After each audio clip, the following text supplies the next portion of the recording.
Hello, everyone, and welcome to our live stream. I know it's been a while since we last had one of these, and they were really, really fun. And this is where the investment program was actually where it started from.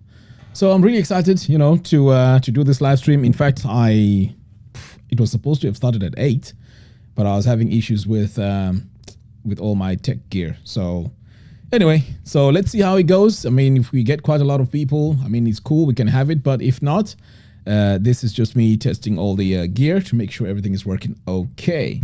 So welcome everyone, wherever you are. I can see already we have about 6 people, which is fantastic. The first viewer is Tendai. Awesome. That's fantastic.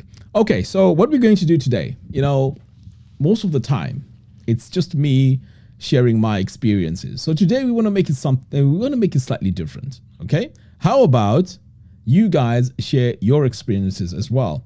It doesn't have to be something that is all negative or something that has gone bad. Whatever it is, it will be very interesting to hear your experiences as well. Because what I realized is every time I post a video, a lot of you are learning from those videos, and not only that, some of you are also resonating with what I'm talking about, because sometimes it may have happened to you.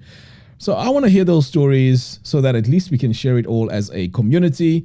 I think that'll be fantastic. And also, if you haven't done so already, go to kumushainvestments.com and join the waiting list. In fact, you know what? Let me just show you something very interesting here. Here's what we did. Let me just go to the website. Okay. With Kumusha Investments, what we did is we wanted to, first of all, start with 100 investors. So we said, you know what? 100 investors, we made an announcement, and within 48 hours, the 100 spots were taken. And I was like, oh my goodness, this is amazing. 100 people were interested in investing in Zimbabwe. 48 hours. So a lot of people have been saying to me, look, Ruwa, this is not fair. We didn't see your message and we feel left out. So what we did now is we said, okay, we are going to create a joining list. I mean, a waiting list. So this is what we have now. We have a waiting list, and this list has, I think, close to 100 as well. So you can imagine how the demand is with this.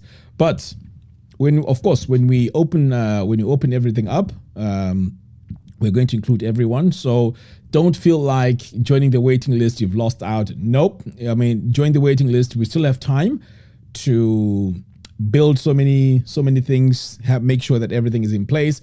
For example, we still need to put together the steering committee for the investors. There's a lot of work that needs to be done.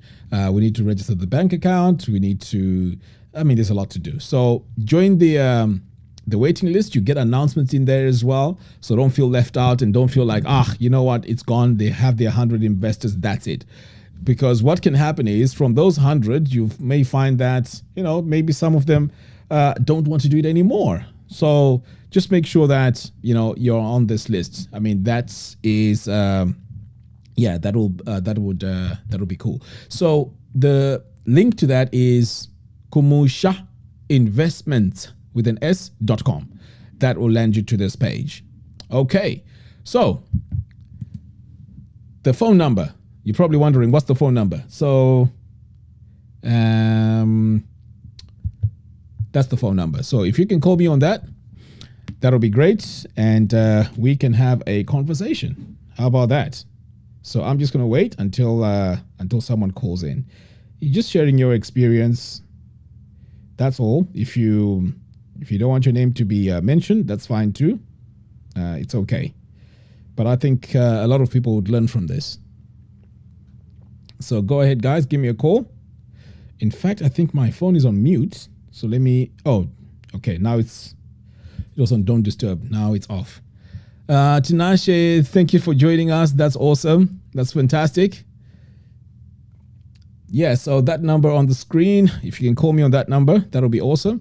Let us have a chat. So today I made a video about retirement. And I can see right now so many people, so many content creators are talking about the same topic about retirement. But what I decided to do different today was to put context to what retirement means. And that is by explaining the differences between retiring at home and retiring here in the UK. So please, if you haven't watched that video, go ahead and check it out. It's the latest video on my YouTube channel, Ruwa Organic channel. It's very, very important you take a look at it because there's a few things that you need to take into account before you decide where you're going to invest. I mean, to retire. Okay, so guys, I can see 10 people here, 12 people. Call in. We want to hear your experience.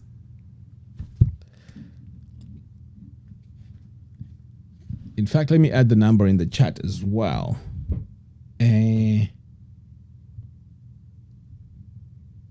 So it's, yeah, call me on WhatsApp on that number. So let me add the number in the chat as well if you want to call. So it's 263 77 641 9999.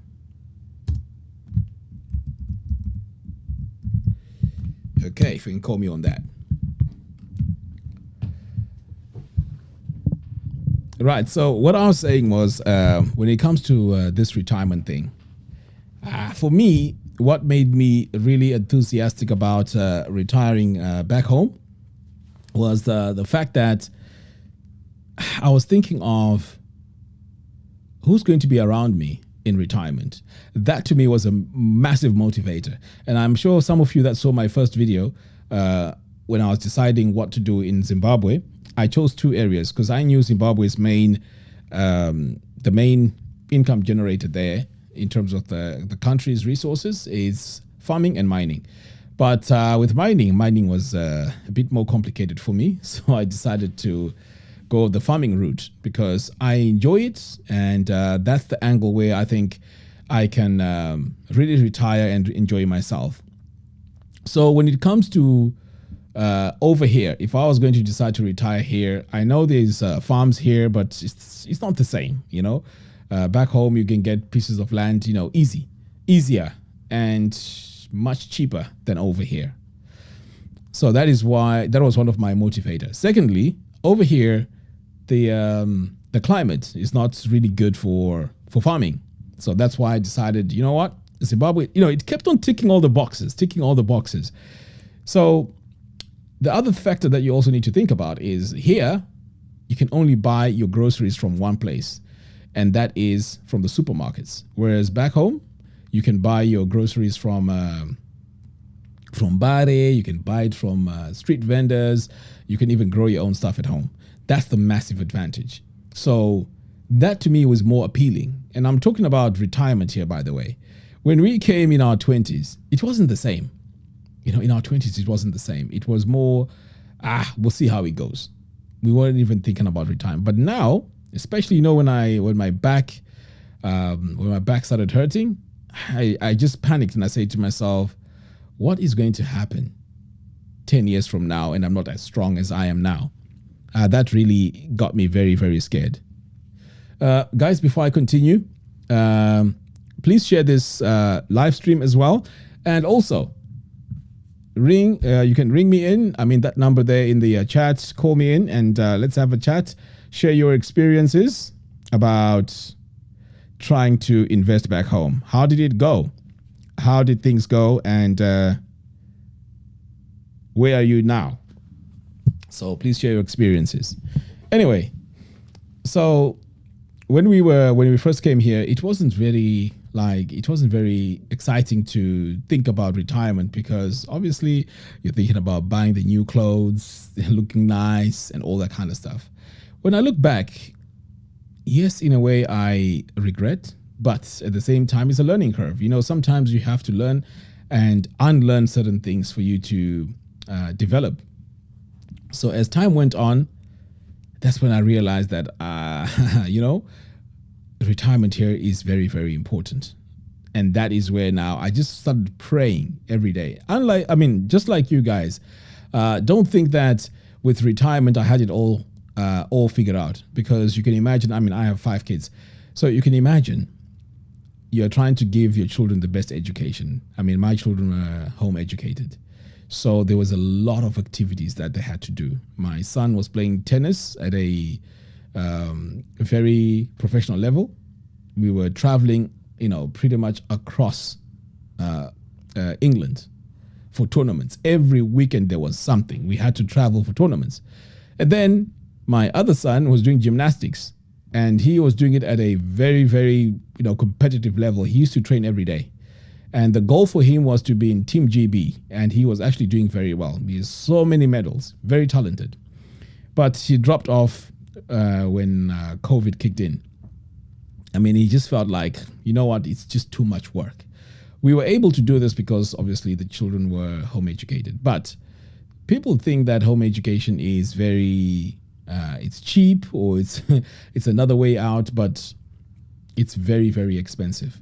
The kids had to do forest school.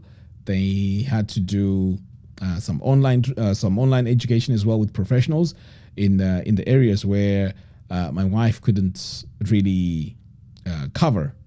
So a lot of that was just money going out. And also the decision that we made as a family was she would go in and do the homeschooling full time while I work full time. So there was just one income. So for those of you who probably look at me and say, but Ruwa, your things were all sorted. It wasn't, because the way I used to work was just extreme. Sometimes I would sleep on the floor at the studio, because I have my own place to work. Because what I realized is when I was working from home, the kids, because they're home educated, they'll be fighting, just doing the kid stuff. They'll be fighting, and then one would come and say, "Oh, Dad, such and such has done this to me." So you can imagine how I'm trying to do something, I'm trying to work, and then I'm getting disturbed. And of course, I had these crazy anger issues as well, So I'll just blow the fuse and go crazy, and that wasn't very good for the kids. And also, of course, with the wife as well, sometimes she wants to talk to me. For her, it didn't feel like I was really working, because I've always done all my work online. And because I spent the time on the internet, it was just, it didn't feel like I was working, but it was a lot of work. So eventually I thought to myself, you know what, I need my own space to work, because that way I can just zone in and work. So as I was doing that now, I just found an office in Birmingham, and that is where I was doing all my work. So there are days where I would sleep on the floor, just working. And you can imagine when things don't work out and your income depends on your business, it was tough. It was not easy.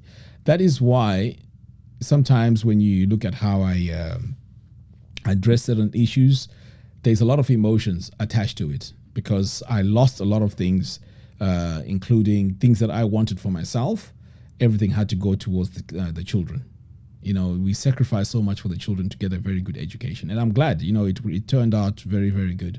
But when you do that, it also takes away something from the parents themselves, which is us, because you find that I couldn't do a lot of the things that I really wanted to do because the focus was on the children. It's only later on now when we decided, oh my goodness, we have nothing, absolutely nothing in Zimbabwe. Every time we used to go to Zimbabwe, we used to go to family houses. I'd go to my in-laws because they had a bigger house, but it wasn't the same. It wasn't very, as a son-in-law, you're not free. Guys, you know what I mean? Come on. You're not free. And I wanted that freedom, but there was no way out. There was no way I could set my own thing and Yeah, because the money all just went towards the children until there was a breakthrough. There was a breakthrough in COVID. And that is when I said, you know what? We really need to think about what we need to do back in Zimbabwe. Now, what really inspired that was, this is where I think sometimes the things that we say to each other are really nasty. I mean, I won't tell you who it is, but a lot of people behind the scenes were saying, you know what? They've been in England for 15 years, but they have nothing here. But they forget that we were sending a lot of money to them. That's why we would send so much money back home. But they'll still say a lot of negative things and things that will even hurt you. And when they see that you don't even have money anymore, don't think that you're going to go there and live with them. No, they're not interested. They're not interested at all. So it is very, very difficult. Emotionally, it was very, very difficult for me, knowing that I'm coming home now and I can't go back to my parents' house because the house is small. I've got 5 kids. How are we going to live in a house like that? It's impossible. So the retiring, or at least the buying of a house or land, that became a primary objective. It became a really, really big deal because where are we going to go? And culturally, the man is the one who's supposed to come up with the plan, culturally. So everyone just follows you. You are the head of the house. And we've tried to keep it that way. I know things have changed now where people are going 50-50, and it's cool. I'm not saying my situation is better. People believe in their own thing. That's not up for debate. But my point is just that is our arrangement, and that is how we set it all up. And there was so much weight on my shoulders. And then on top of that, the children, because they don't speak Shona, we made it a rule that every single year we go to Zimbabwe. And I'm glad we did that because as we speak, my son right now is in Zimbabwe because he loves Zimbabwe so much, to a point where he is doing so much research. He's teaching himself how to speak, and he tries to speak Shona when he speaks to me. Sometimes it's a bit annoying because the grammar is wrong, but I have to remind myself that, look, I'm the one who was supposed to have taught him. But as you know, for a lot of you guys in the diaspora here, it's not easy to have that time to sit down with the kids, teach them Shona and all of that, because half the time they're at school, you're at work. So it's tough. But it turned out very good anyway. Before I continue, Thomas Stole says, lots of creators are talking about returning back home. I'm 34 years old. I've been in South Africa since 2017. I do see the reasoning behind investing back home, but I have no family there anymore. Wow. Thomas, can you expand on that? When you say you don't have family there anymore, what do you mean? Do you mean like there's no uncles, aunties, brothers, cousins? When you say there's no one anymore, what do you mean by that? Can you expand in there? Anyway, guys, the phone number there is in the comments. Please call. Let me hear your experiences as well. I feel like I'm the one who's doing all the talking and sharing all my experiences. So, so can you also share your experiences as well? The number to call is there on the screen.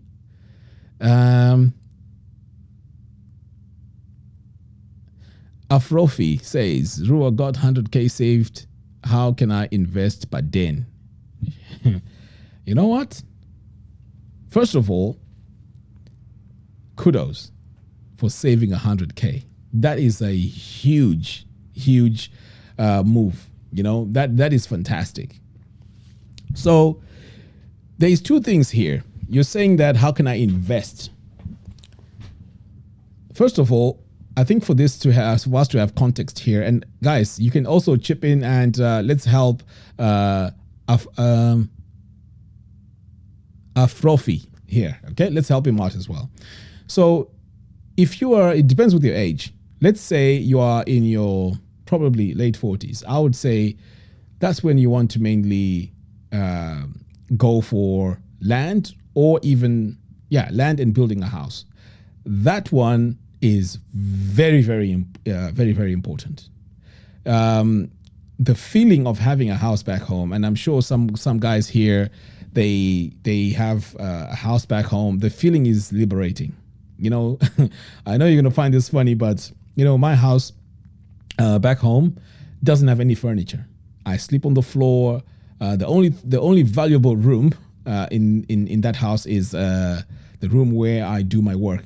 It has my desk and my computer and everything. Everything else is just echoes everywhere. But I'll tell you one thing. Sometimes I have to sort of like pinch myself that, is this me? You know, a nobody to having their own place to live where no one can ask you anything.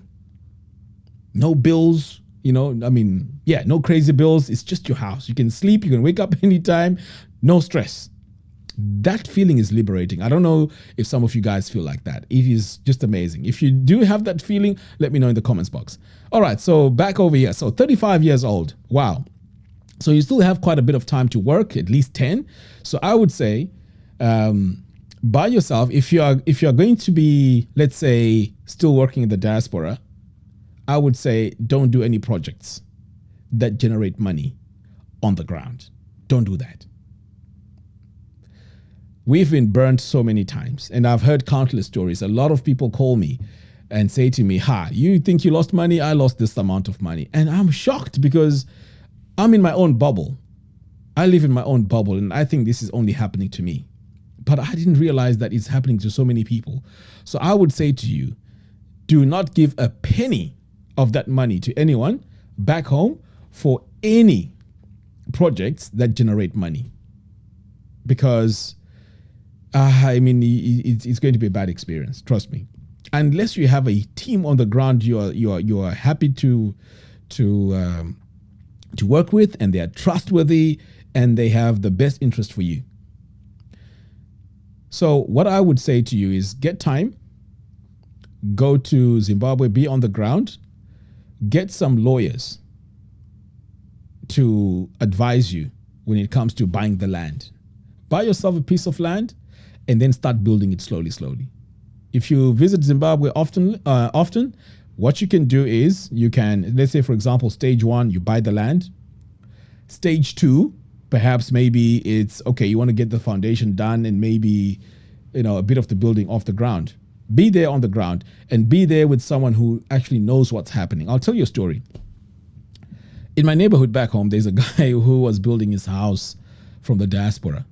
The builders just started building, but what happened is that piece of land had a massive hole, which was used as a dumping place. So it was covered, so it wasn't very clear that there was a massive hole under. So you know when you dump rubbish in there and all of that, and then you know they put soil on the top, and then things start growing on it. It's not very clear. You can't really see, you know, that the bottom is very it's not very good. So what happened is he was in the diaspora working. So he found some builders, and these builders, yes, they definitely they know what they're doing, and they've also worked on houses there in that neighborhood. So the builders started building. They were lazy. They could see that where they're putting in the foundation is not solid enough. So they started building.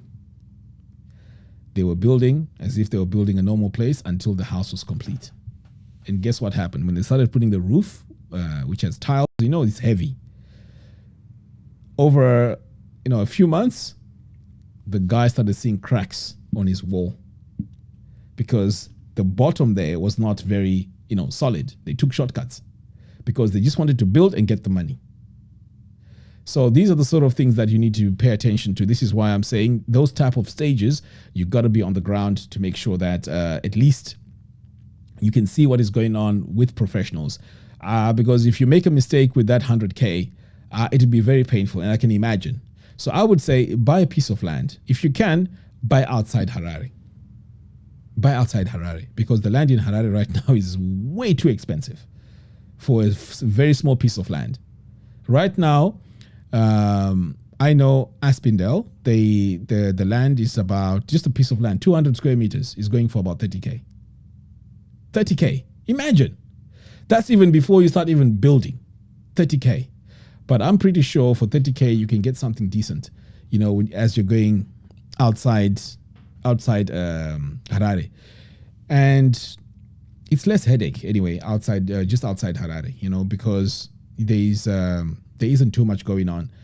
Before it used to be, if you build outside Harare, it's very bad because there's no electricity. But some of these places coming up now, they have electricity, which means, it's a fantastic, it's a fantastic area. Besides, you can have your own solar system. So you don't have to worry about electricity per se. And if there's boreholes, you don't have to worry about council water as well. You have your own borehole. Now, what also I want to say is, take a look at what we're trying to create with Kumusha Investments. Okay, that may be something you may need to consider as well. But the good thing is, because we are all investing little bits of money in there, it's going to work out much, much cheaper, and it's spread longer for you. So that could be maybe the first step. You invest slowly. We purchase the land. Now you've got your piece of land, and then we start building on it. So you're still holding on to your 100K. Maybe there might be another opportunity as well. We invest in that too. And so on and so on and so on. It just makes it's just much, much easier. But definitely, I would say get something on the ground in Zimbabwe. What do you guys think? What else would you want to say? What else could you want to add to what I've just said there?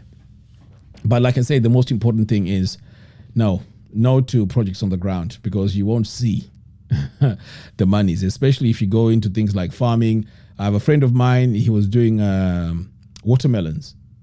Very nice, healthy watermelons. Some of them were 4 kgs, 5 kgs. I saw the pictures.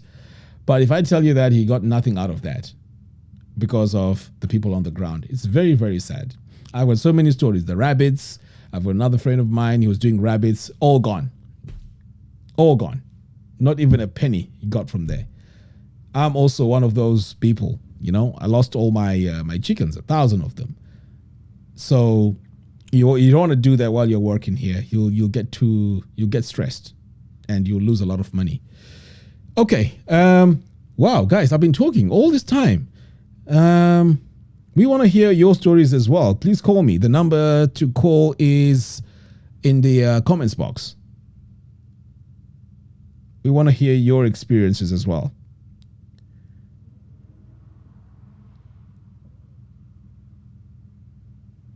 Okay.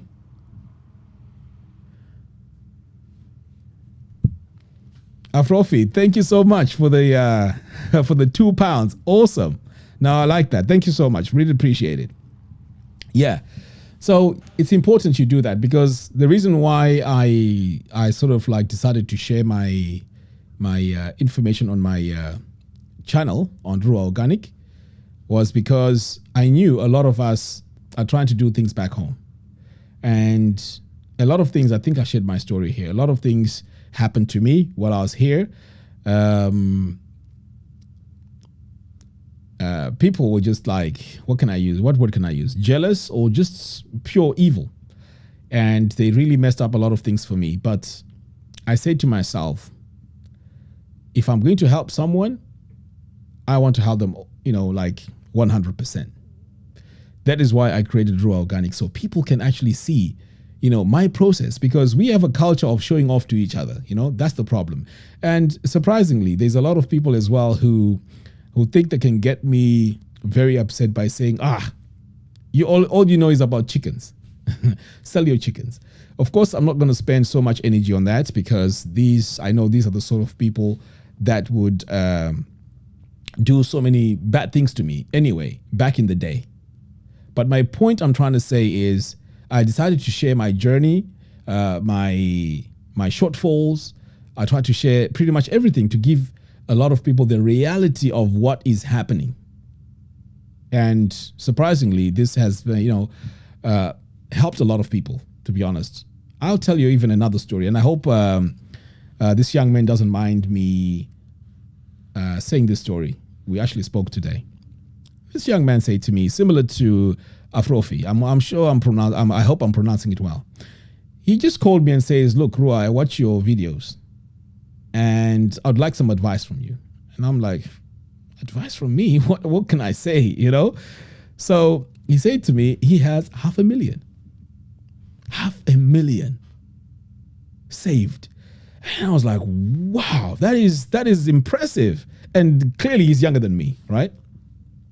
So he says, I have $500,000 saved. And I'm thinking of buying a farm in Zimbabwe. Straight away, I said, no. You can't do that. Don't do that. Don't do that. And then he said, why? So he let me speak. So I said, look, buying a farm where you're spending $500,000 on the farm itself, it's not a good idea. It may seem like it's a massive investment, but it's not a good idea. Why? Because if you spend $500,000 on the farm, the amount of money you're going to need to make that farm productive is so much that it might even give you a headache. And those farms, 50 hectares, we might look at it like it's something small. It is massive, 50 hectares. And not only that, after you've bought it, it's probably going to be in the outskirts. You want to live there. It's not easy. So then he mentioned that, well, my children can be a part of that. And, it can be, we can build a farmhouse. I said, listen, all that sounds good. But do you know that with our children, they can decide to go to a totally different country and choose a totally different career. And this happened to me. And this is why I wanted to share this story with him. And I said, look, I've got 5 kids. My eldest is doing a totally different subject. He's doing astrophysics, right? The other one is an architect. And they are following their own paths. My son was talking about, I want to live in America. The other one is saying, I might even go to Dubai. And I'm thinking, oh my goodness, I only have this 4 hectares. How is that going to work? I might be, chances are I'm going to be lonely on that farm. So I reminded them, I said, listen, you can have all these ideas in your head, but your kids have all their own ideas. You're not going to have them like 24/7, and they're not going to do exactly what you want them to do. So anyway, so I suggested that if he wants to buy land that has title deeds, to buy a smaller farm. Why? Because in my example with the 4 hectares, fencing, just fencing with palisade around the whole 4 hectares, I think the quotation I got was $60,000 US. Imagine 60,000 just on 4 hectares. Now, can you imagine trying to secure 50 hectares? And that's even before you started even planting anything. So that can be a lot of money. So I said, okay, why don't you buy 6 hectares? Maybe you might find it for, 120, 150,000 with title deeds. And then the rest, use that to add value onto the farm, whether you're going to build a solar farm, whether you're going to build whatever, buildings and all that kind of stuff. And you know what happened? As he was listening, he just said, you know what? I agree with what you're saying. And I could have lost a lot of money. And I even went on to say, I'm just trying to summarize here. I even went on to say, if you're going to be buying land in Zimbabwe, make sure you go to proper lawyers, because not all lawyers are like genuine. You need to go to proper lawyers. And I even offered that if he wants someone that I've worked with, I'll give him some advice. But that alone, he was so relieved, because the advice to him was very good. How do I know that the advice was good? Is because he asked for my bank account details, and he paid me a bit of money as a token of appreciation. And the words that he said to me really, wow, they were very powerful. He said, look, the amount of money I gave you, you saved me, because I could have lost even that $500,000. Imagine that. So these platforms, they're very good, because if we share these experiences, it goes a long way. So that is why I decided to make these videos, to really give people the clear picture, the clear view of what is really going on the ground. You see, with me, I'm not into politics. I don't have any interest in any of that. I don't care much about politics, because for me, if I was to go into politics, I want to go into politics where I know I can make a change, or I can change things. At this moment, I'm worried about my family. I'm worried about my retirement, and that's what matters to me. I don't care about things that I can't change. So that said, when you look at Zimbabwe, there is a lot of positives there. A lot of positives. It's just that before, there were very few voices, but these voices were so loud that they would paint Zimbabwe as something so bad. But trust me, when you go there, not on holiday, just go there and live there for about 6 weeks and just blend into the system. I'm not saying it's perfect. Far from it. There are a lot of things that could be done better. But just being there on the ground, you'll be amazed about how beautiful it is. Just the environment, the calmness. With me, every time I touch down in Zimbabwe, I just get this aura of relief. Every time I come to the UK, it's like, here we go again. Here we go again.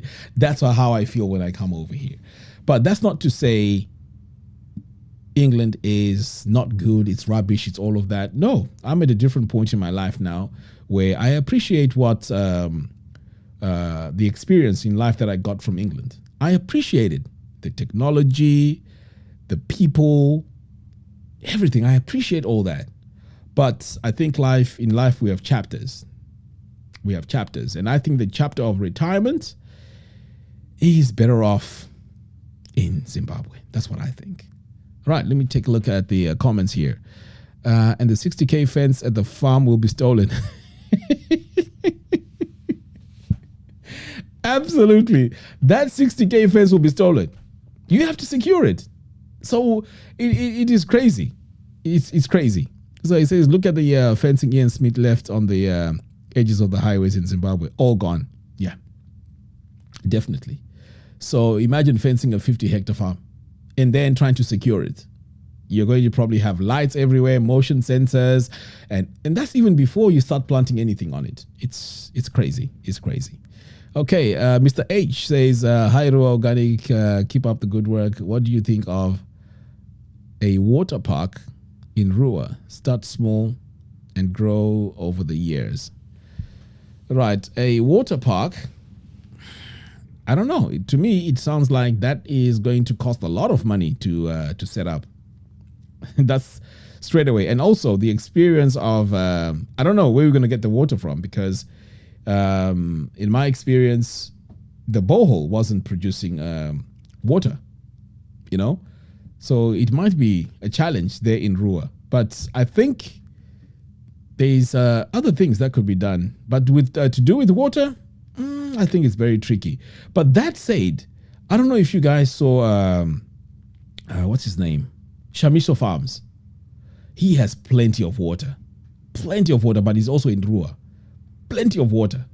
So, I don't know. Maybe it might be a good thing, and it has to be marketed very well as well. So, it might work. Right, guys, is my phone working or not? I want to hear your stories. Come on now. I want to hear your stories. Phone nyaya dzenyu. Sangomirira inini chete kaunzwa nyaya dzangu. Come on, guys, call in. That number, the number is there on the screen. Let me add this as well. Okay, that's the number there as well. So yeah, please call. So let me continue. Where was I? Okay, we were talking about this retirement. Okay, Kuda is looking for bulk water delivery in Goromonzi. Kuda, is there not enough water there in Goromonzi as well? I mean, Goromonzi is close to Ruwa, isn't it? Yeah. So what's the situation there? Is there like a problem with water as well? And guys, please share this live stream as well. Please share it. I think that'll be really cool, because when we get more people on the call, it just makes it more exciting and more worthwhile. There will be a lot more communication, even in the comments. So if you have any questions or anything to say, please add it in the comments box, please.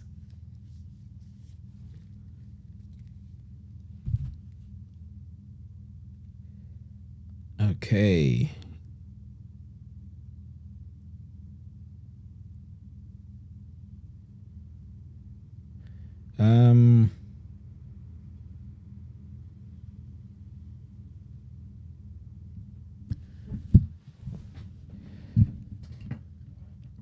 Yeah, I was talking about the retirement, saying that yeah, I learned a lot of things in the UK, how to do things, because you can imagine half your life. I mean, when I came over here, I was just how old was I? 22, I think, 22. So, okay, before I continue, I'll make a note of this. 22. There's a very interesting question here. Right. So, Aisha says, "Hi, Mr. Ruwa Organic. What would you suggest for young people in their 20s living in the diaspora, Canada, who are building lives abroad but still want to stay connected to and relevant to Zimbabwe?" Wow, that is a very, very, very, very important question. But Aisha, let me circle back to your question because I have a call here, and let's hear what the caller has to say. Hello? Why is this not working?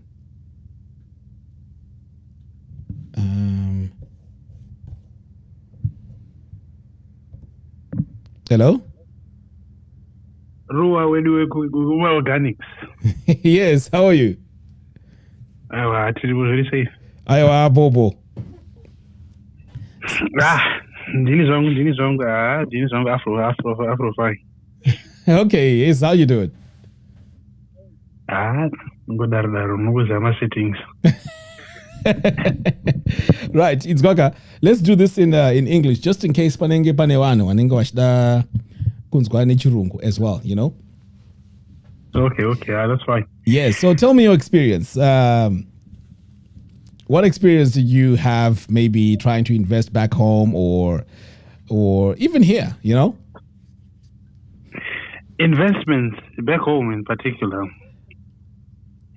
It's more or less a situation where to say mostly tunotanga zvinhu but ukavari kunoka unotanga zvinhu nechita chidarika ntenechi yana background, mostly family. Yes. My uncles, you know, my cousins, you know, let's do this, Mm-hmm. and then you try and get onto those, you know, those things, you know, background. Mm-hmm. But mostly it was a situation in my greenhouse. Right. So what we did, we set up a borehole, and then after we did set up my borehole, and then it was only because this project was it was a situation where you don't have to actually spend as much money to acquire the land. Mm-hmm. You know, since I land the repo, yes, there's not too much of insecurity. You know, at least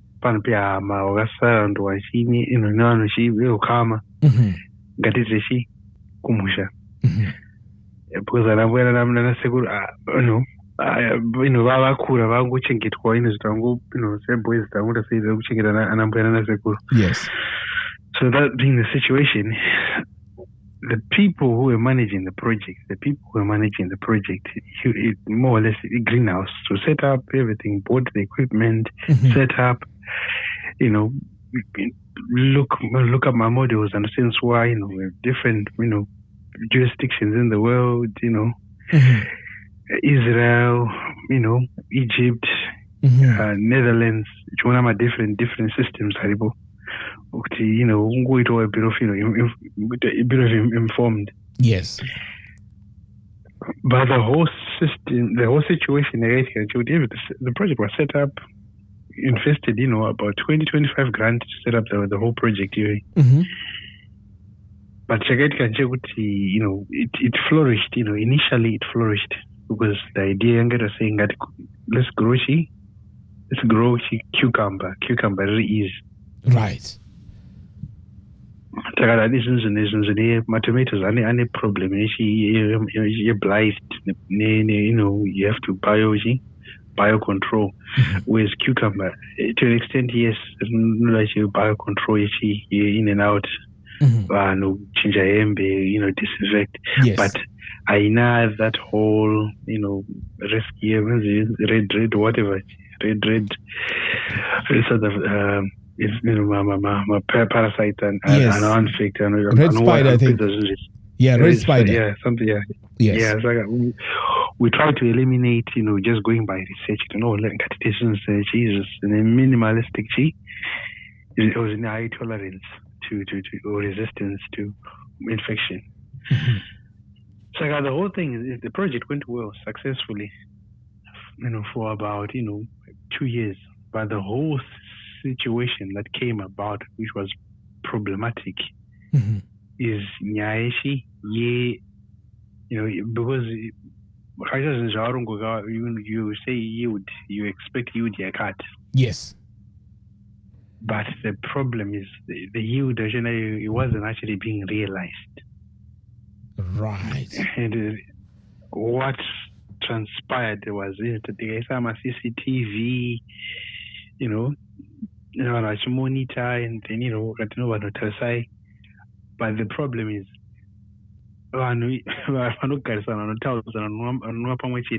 they will end up conspiring, even we are.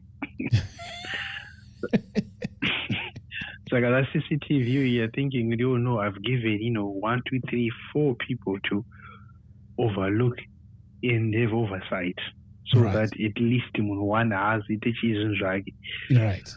But then numbers are affected. The quantities are affected. So the whole thing is no, I'm not going to invest more money on this thing. I want this thing to generate recoup, the cost, and then we can reinvest to further expansion. But the whole thing is the back end in Tora, where Tora mostly right Tora, and then the everything is out sick. So the whole situation was, it was obviously we were in Chivu, Chivu into Harare, it's not much of a difficult situation. So people just take either pick up or, when we are come and pick up to order. They pick up, they come, but the quantities, we're not actually matching up but look, there's something I don't understand, Panap. How is it possible kuti ma cucumber SM greenhouse and is that how? Are they not no. Don't they get ripe in one go and then the market just like that? No, my cucumbers mostly you stagger them, we had because we had a greenhouse which was more or less how many square feet? At the top of my head. And my 50 meters or my 30 meters by whatever. No, I think I got my 30 meters, but I need 3 my 30 meters and carry. Oh, 3 of them. 30 meters. Okay. 3 of them. Right. So let's say in the first one, what happens? No. Bought these things from China. After I bought these things from China, and then everything, a container, everything set up. Like initially, the overhead was, China, Shika. Then we assemble, and then the marine overlook, oversight was say. Then production yatanga, Yes. When wait, everything. Then mvura dzarana. Then we issue aquaponics is. So So the whole thing was, my nutrients, mango supplement, everything was all, Correct, yes. But the biggest problem is the quantities were there, but the calculations, the quantities, those are wrong. It's like over time, you start realizing,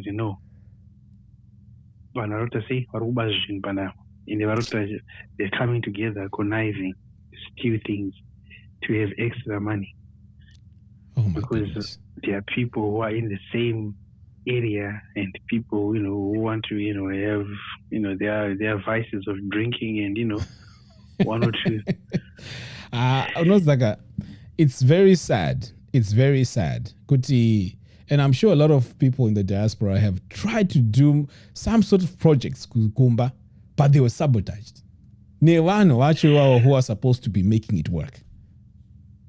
No, the whole thing was actually to, create employment for those guys, and at the same time to, get extra money for, for substance. Yeah, because you can't be sending money from here. That was the whole thing. So the whole thing, I don't know, I can't oversight, and no, I want to go to the very basic. Right. This is just a cucumber. Hopefully, I'm not good at a cucumber. You know what I mean? Yes. I didn't go for anything thinking that, people would sabotage something as simple and straightforward as that. Saga, that's the whole situation, that's the Saga, as it is now, that whole project is here has come to, it has been halted, and to add insult to injury is, once when you try and check and bring balance everything and say, guys, this is what we're supposed to make. I've got the seed, I've got the materials, I've got the fertilizer, the ball is there. So it's a warm climate. A cucumber should work. So guys, my nutrients are able, everything is there. Yeah. This is a controlled environment. Yes. The people I'm consulting, they're saying I expect these quantities of, from where I sourced the seed. And then I'm getting this. And I'm saying, no, I can't actually, we can't break even for these things if these numbers are not being met. Yeah. And the people who are adamant, suppliers are saying we should make at least between this range to this range of quantities. And I said, okay, fine. But we're not even meeting the minimal, quantities. And then straight away. So the whole thing, when I told them, guys, if we can't meet the bare minimum, then this whole thing is nothing. So the whole thing is, I just told them to hold the whole thing, and then after holding the whole thing, I was late to remove some of them, infrastructure and guy people to actually sort of like try and salvage it and actually maybe hold it into a container, because of whatever 40-foot container which we bought and we keep things for storage. So I just went like, okay, I was late to take that to take all the materials and put them in the container and secure them and lock.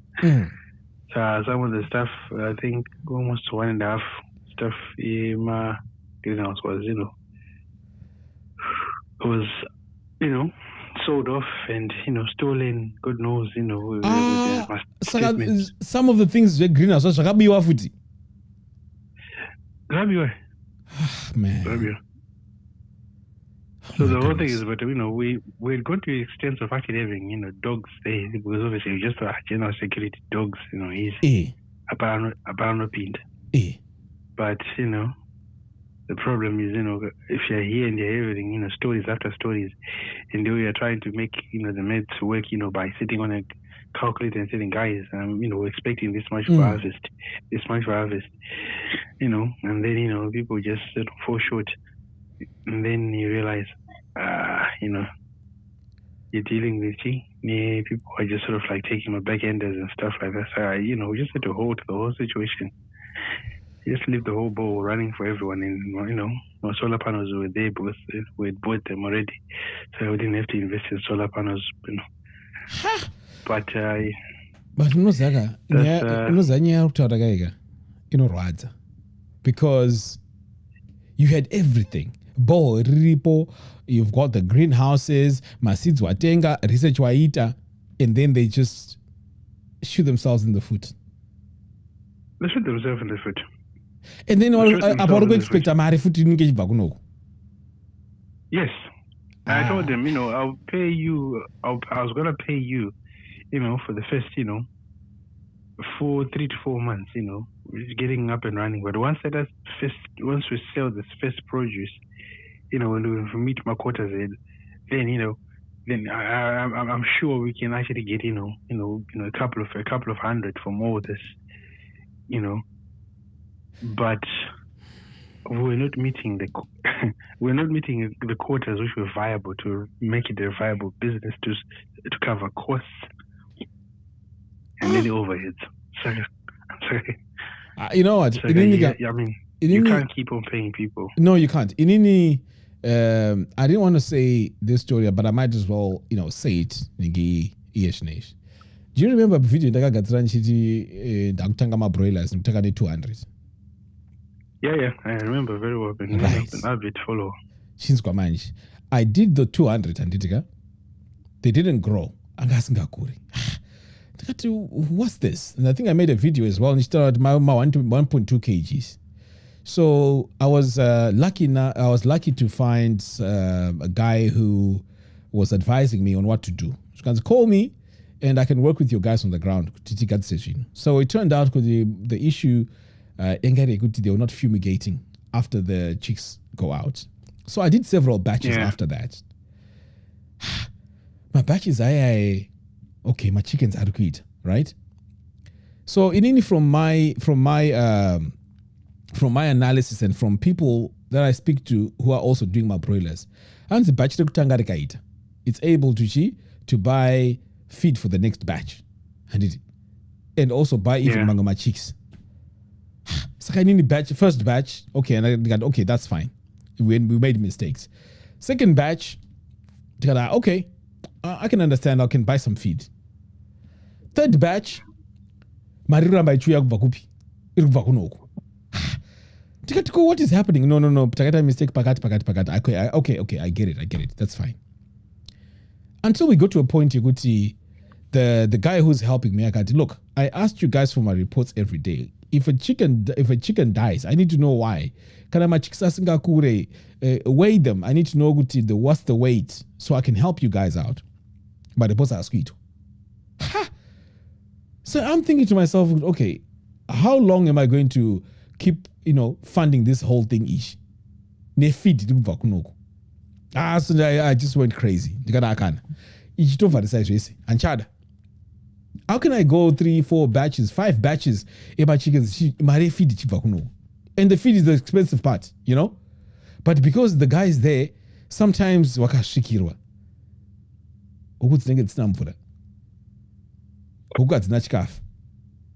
Saka, how do you my camera aripo? Remember?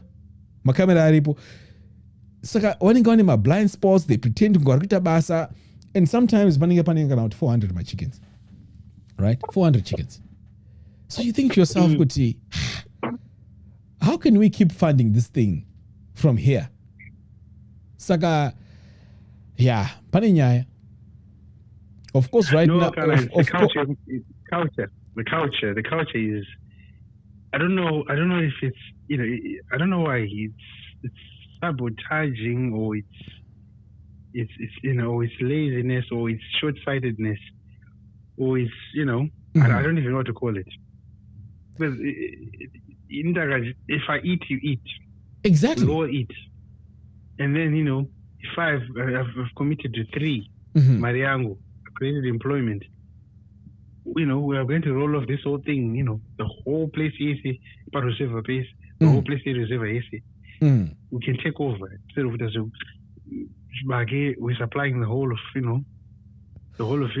more or less you can supply the whole of Zim, with with with a certain section here in rural area. Yeah, but you know what I think? Do you know what I think the problem is? You touched on culture. I want to expand on that. This is from what I think. The culture aspect is there, but remember that this culture, the culture aspect of it, is that of you are in the diaspora. You have so much money. So whatever we're doing here, we can sell all this, and you'll still send money to us. And that attitude, and you should be okay. Yes, and you're okay. But the problem is, okay. we don't also tell. But now, in my case, even if I tell them I don't have money, they don't believe it. That's the problem now. They don't believe it. Because what we do also as diasporans, which is a problem, is we are on the ground showing off when we go on holiday. So they say you have it all. No, but these people, one of the guys, he'd actually been here. And then he actually got, he got sent, back home because his papers were not in good. Good books. No, that one is pure jealousy now. So the whole thing is, obviously, I'm saying you've got insight and experience of living here. You know how hard and tough life things are. And and have oversight. At least you're staying in the city. No, there's nothing there, but here putting everything that you need. All I just need is a WhatsApp call, and you can video show me the videos and everything. Yes. But and then you can just video call me, and I can see. At least I don't have to worry about if I call you, at least once every 3 days or something like that. Yes. I can see what's going on. Yes, absolutely. But the thing is, after doing the due diligence of actually saying I want to find something that is with minimal temptation and minimum, in the risk of theft. To my surprise, because there's very little to because I initially I thought of doing lettuce.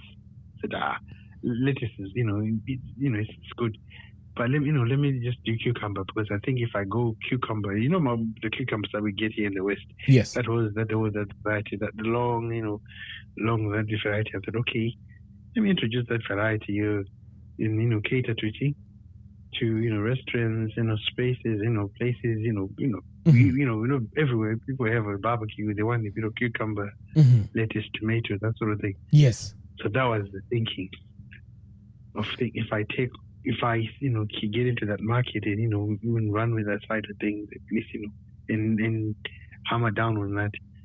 No, the idea is good. Listen, the idea is good. It's fantastic, and it has profits. It has all of that.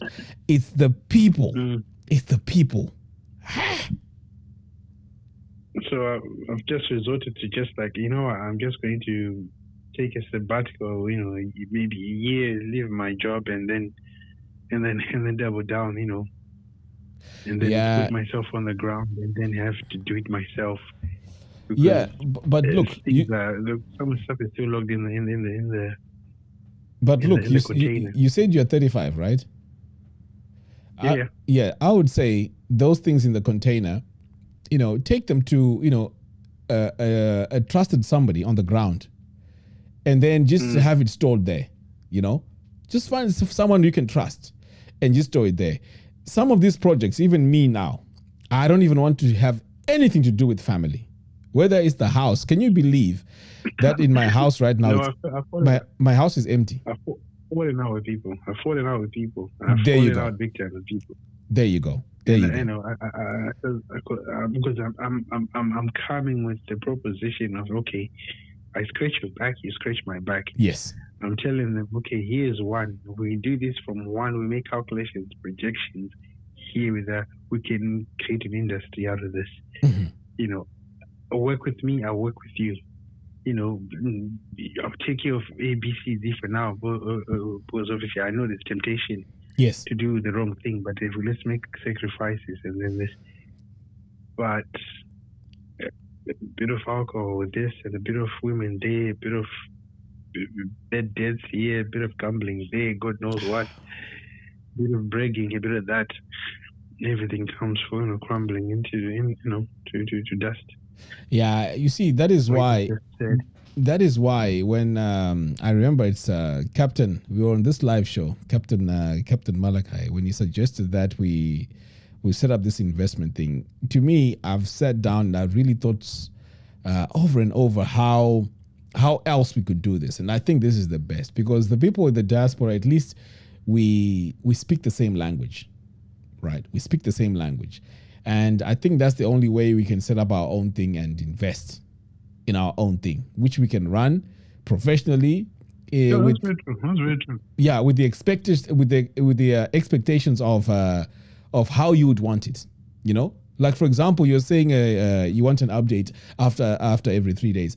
Even if I was on the ground, I would not mind to give you an update every day, because I know you may need to see it. You see now, but the guys on the ground, you buy them the airtime to give you the updates. One guy was telling me, he would say, I don't have airtime, so I can't give you updates. And then he goes and posts something on his status. That's the one. That's the one. So you can't win.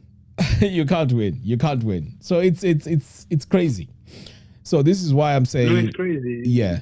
But the advice that I gave you, I'm sure you understand. I mean, you hadn't told me about this, but when I say don't do any projects if you're not on the ground, do you see what I mean now?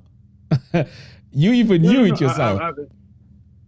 I knew it. I wasn't going to do anything because I went like, okay, because I didn't want to go for anything fancy. I wanted to go boring, simple, very little moving parts. Mm-hmm. Let's just do this water. You add nutrients, in liquid form. Mm-hmm. Provide all this, minimal soils. Then you do what you're doing. Yeah, I think. And then that was the situation of just managing and containing things. Yeah. But I realized even with few moving parts, everything provided for. People, they are very creative. They are very creative at looking of ways to steal or looking at ways to scam you. They are very, very creative, and it's amazing how creative they are. No, the biggest thing in Saudi is they don't have any shame. They don't have any regard to Yes. to Yes. to effort and I'm telling you, this thing will actually generate a viability for this part of the area sumza musha to sumza section we specialize in this. Come to us. Yeah, I want to share something very interesting with you. Okay, I have a good friend of mine. He's a cognitive behavioral therapist. Okay. We were discussing this about the workers.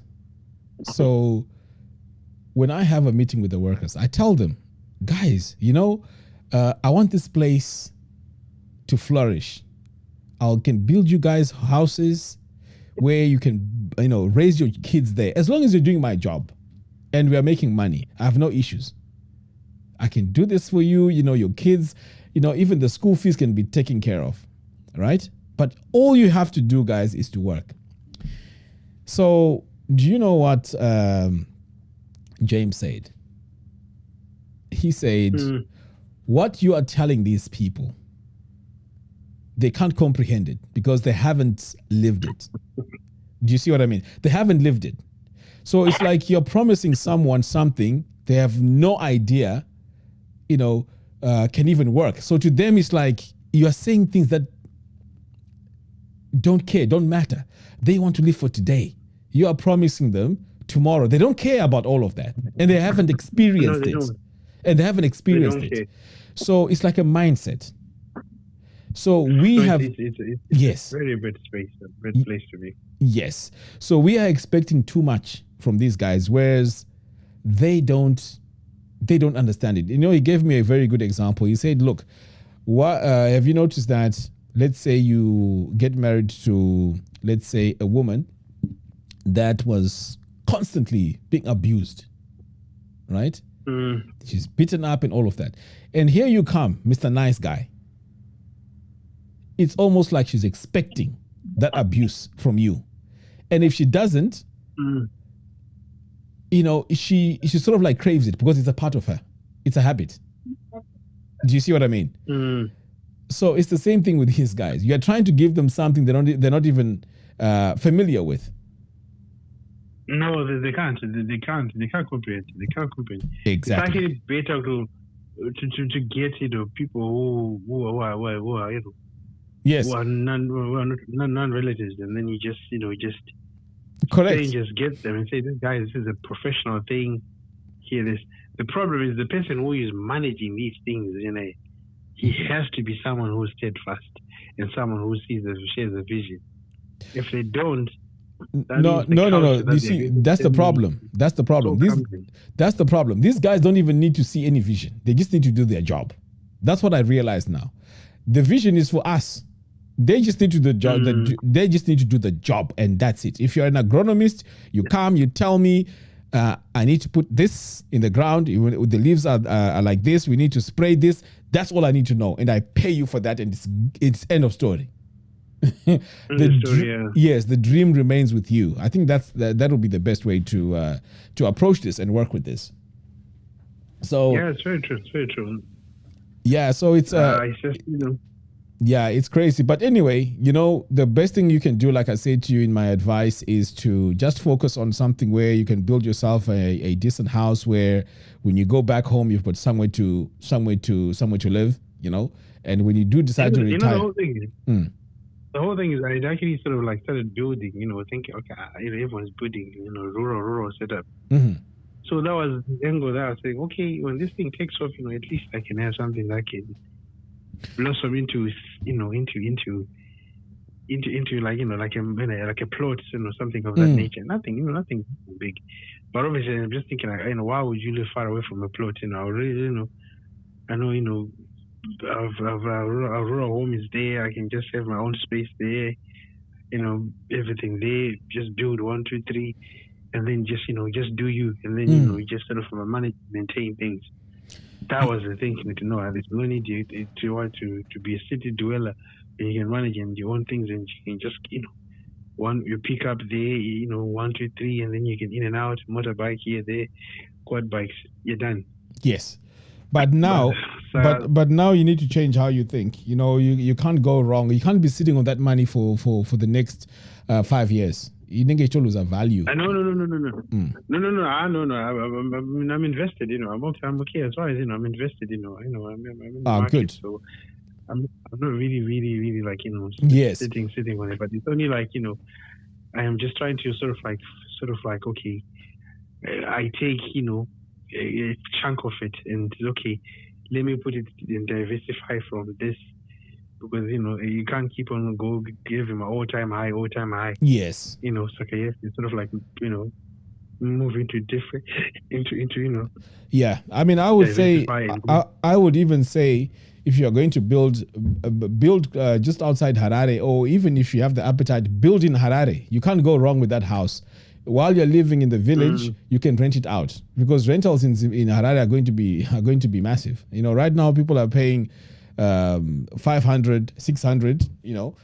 And if you go to places like yes, it's very expensive. Especially if you want to go to Borodon and those places, you pay 1,500, 1,300. I'm telling you. So if you have the time. Yeah, if you have the time, just take a step back and start building slowly with professionals, and and you can't go wrong with that.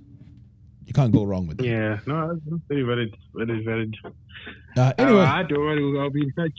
Thank you so much for your input and the platform. Okay, thank you so much for calling in. Appreciate it. All right, nice one. Cheers. Thanks. Bye bye. Bye.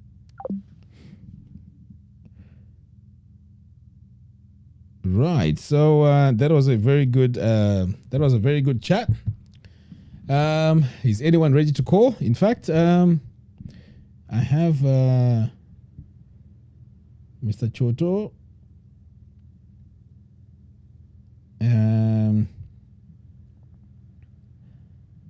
Right. let's see. Captain, what is Captain saying? Okay, so let me call Mr. Choto, my deputy here.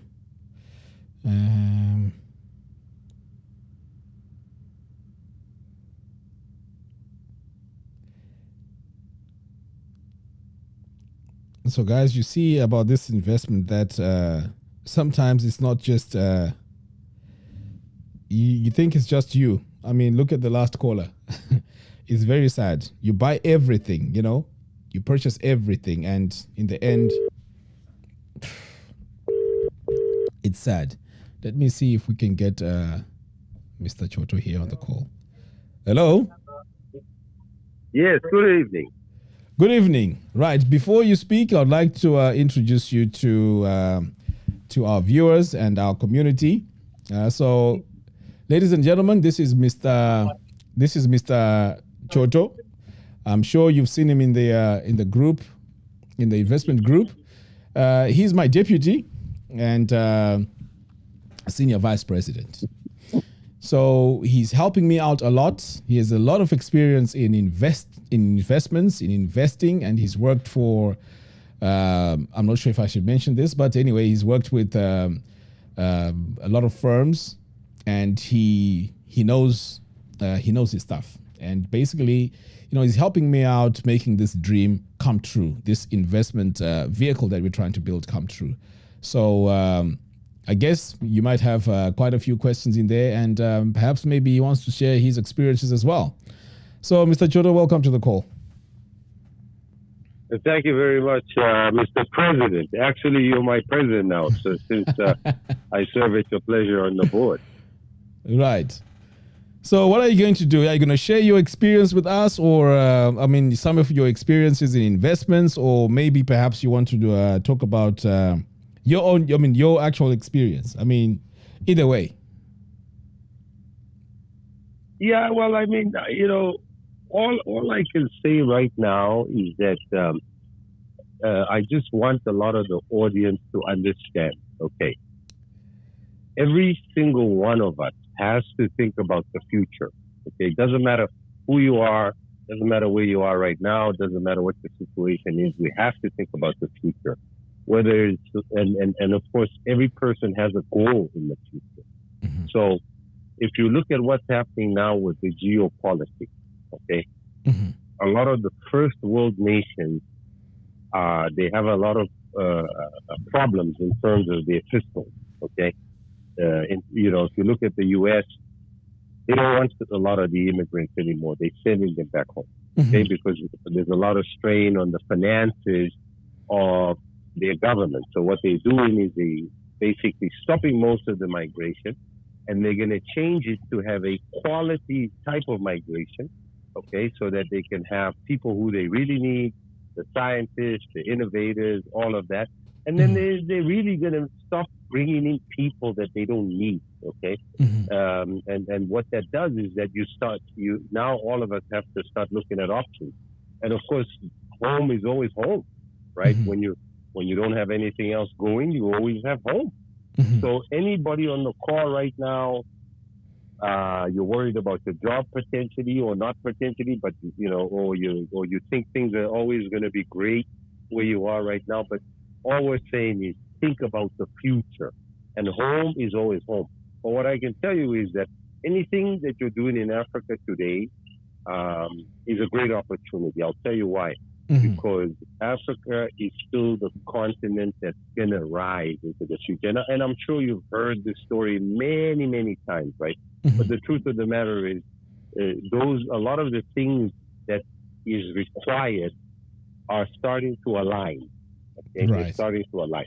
Mm-hmm. So, and I know most people who don't understand economics or who don't understand investments or who don't understand politics or geopolitics, they probably look at the news, which is very negative, and they don't understand how is it possible, what this guy is saying. And then this is where I said, look, it's definitely aligning slowly. Mm-hmm. And in the future, this is where you're going to see the opportunity starting to rise. So all you have to do is you have to say, look, I've got an extra $10,000. Let me allocate $2,000 to this, and let me see what happens. You still got the other $8,000. You can do whatever else you want. with it. And this is just as an example, of course. So if you have $10,000, you allocate $2,000 to a project. That's only 20% of your cash. Okay, so it's not the end of the world. Now, for example, if I had $20,000 and if I allocated $4,000, that's still only 20%. So, so what essentially that means is I'm putting that money back home, and then of course, putting that money back home, you're not really going to lose because you steal your money and you're putting it back home. So this is a good idea, okay? And again, it's a good idea. Now, a little bit about me, okay? A little bit about me. I spent a lot of time in the U.S. I spent a lot of time in Canada. I spent a lot of time in Asia, including Europe, and in the Middle East and different parts of Africa. Because when you're working with a lot of these big banks,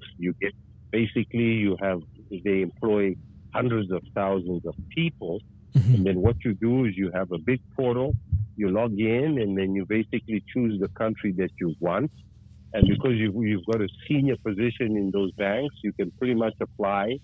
This is what they call the intranet or the internal transfer. And then you apply, and then you can pretty much almost 90% of the time you're going to get the job that you want in the other country. So you go to another country, you work there for three months or 6 months or 1 year or 3 years, depending on how much you like that particular place. And these are obviously very big established banks. So it's not like you're going to lose your job, especially at the senior level. You've got that job security. So it allows you to travel and experience and all the rest of it. And the reason why I'm telling people this is because later on, you and I, Mr. President, we're going to discuss something about the future of work and how AI is going to disrupt the job and the working environment. But maybe you have a question for me. Yes. Now, of course, I'm sure everyone on this call and everyone who goes to or watches and is subscribed to Ruwa Organic, you are suggesting that people take 20% and invest back home. But time and time again, we hear that people are being scammed. I mean, look at the last caller. Look at me. Look at so many people that we speak to. They are getting scammed. So how are they going to invest back home? And let's put commercial investments on the side, right? People have money, but how do they invest back home? That 20% you're talking about. Okay, yeah. So that's a very good question. So basically, scams are very common, okay, in pretty much all investment environments. Okay, all investment environments. I'll tell you what, people get scammed in the UK all the time. They get scammed in Germany all the time. They get scammed in China all the time. They get scammed in America all the time. And when you go and do your own research, you'll find that in the US, probably last year, they lost over $50 billion with people being scammed inside of the United States, either by other fellow Americans or by people from the outside, like Nigerians doing online scams, right? So scams are very common. And so what one has to do is they have to understand, anytime you have money involved, okay, and you're basically taking a decision to give it to somebody else, whether it's your friend, your relative, a company, or a church, or any institution, there's a very high chance that you might get scammed. So the only thing that you do is you have to do what we call due diligence, which is just a big fancy word that says that you have to do your checks, okay? Right. So for example, there's been a lot of people on the group that are asking the questions of who are the people on the board. And that's a very good question. Obviously, we're telling them, just hang tight. You're going to basically find out everything because it's all going to be on the website. You will understand who these people are, the experience that they've had. And so those are good questions because what they're trying to do is they're trying to do their due diligence. Okay. Correct. They're trying to do their check. Yes. So that's definitely the only really way, okay, that you have. And then after that, once you've done your checks, okay, and you check obviously as much as you can, sometimes you're not going to be able to find all the information. And sometimes, again, whatever information you're going to find online is not going to be very accurate because some of it is going to be, negative news on the internet where people are just spreading lies as well. Okay, so it doesn't always mean like that what you find online is true. So especially now in this environment, so you still have to understand that, okay, whatever you're going to read online doesn't mean it's 100% true. Just much in the same way when people put a comment, a negative comment on somebody's platform, it doesn't mean that those people are bad. It just means that maybe somebody's jealous. So after you've done those checks, then what you then have to do is you have to pretty much take a leap of faith, okay? And the way to do that is through what we call diversification. Okay, diversification, another fancy big word that basically says do not put all your eggs in one basket. So this is why I said, okay, if I have $10,000, I'll try and I'll put $2,000 in a project back home, and I still got another $8,000. Then I'll put in whatever the balance is towards another project, maybe closer to where I am, or I might put it into my education, or I might put it into a course, or whatever the case may be, because I'm diversifying my portfolio. Okay. So this is how it works. Okay. So that is very very clear. You can do your due diligence, but you see, some of us, we are doing these investments, projects in quotation marks, with our family and with with our friends. So at that point, I guess maybe we're doing it emotionally, because if we really go to the due diligence, we will find that these people are not even qualified to do what we're asking them to do. They lack management skills, they leadership skills, but we are putting them in key positions to produce something. I mean, to a project that is supposed to produce something. So I guess maybe to a degree, we are at fault for doing this as well. Not really. I mean, not really, because one of the things about being a human being is we're social beings, right? And we're driven by emotion. And the only thing that education does for us is that it allows for us to rely less on emotion and more on rational or reason. And that's why you see, if you give $100,000 to somebody who's educated and $100,000 to somebody who's not educated, the chances of the person who's not educated blowing that money is almost 99%. And somebody who has an education is probably going to build some kind of an investment portfolio and all of that, right? And if you give it to a child, somebody who's not as experienced versus somebody who's experienced, the child's obviously going to lose the money. The uneducated person is going to lose the money. And so what happens is, this is why you have to learn. And so one of the things that we're going to introduce, and this is thanks to you, Mr. President, based on your request, is that we're going to be doing live sessions on TikTok. Okay.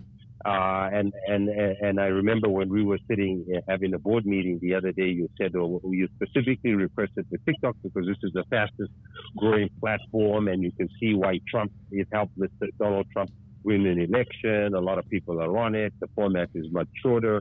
You can do a lot of things with it. And so we do a lot of these live sessions, and anybody can come in and ask any question. And it's not only going to be us, as the people in the company answering, it could be their peers answering, right? Because there's a lot of people, as you can see from some of the very high quality applications for the nominations that have come for this investment committee, that are very well qualified. They know what they do, so they will be able to answer questions. And what that does is it basically opens up our horizon, and it starts to remove the emotion.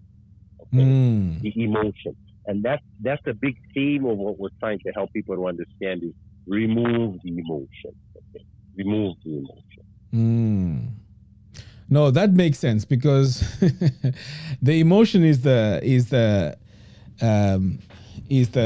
part that I think a lot of us are falling into, or fell into before, because you go in emotionally without being actually, intentional about it. Because we have to know what we're going into, and we have to be educated about it for us to understand what we're doing. So I'm glad you're introducing that, because at the end of the day, we don't want a situation where people are just doing things blindly or emotionally. Because if they are educated in what we're trying to do and achieve, then it makes it much, much easier for everyone. Yeah, but I also got to remind you something. So the reason why people rely on emotion, okay, because obviously we have to understand ourselves. One of the things, so when you're studying to get into like investments or finance, one of the courses that they ask you to take is psychology and human behavior. Okay, and so for a long time I never understood it. I just thought this has nothing to do with numbers. Why are we doing all of this?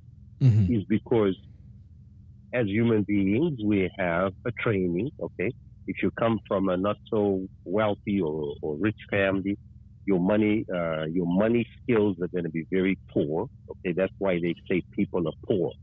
Okay, your money skills are going to be poor because you don't have that example. You don't have anybody to show you what to do with the money, right?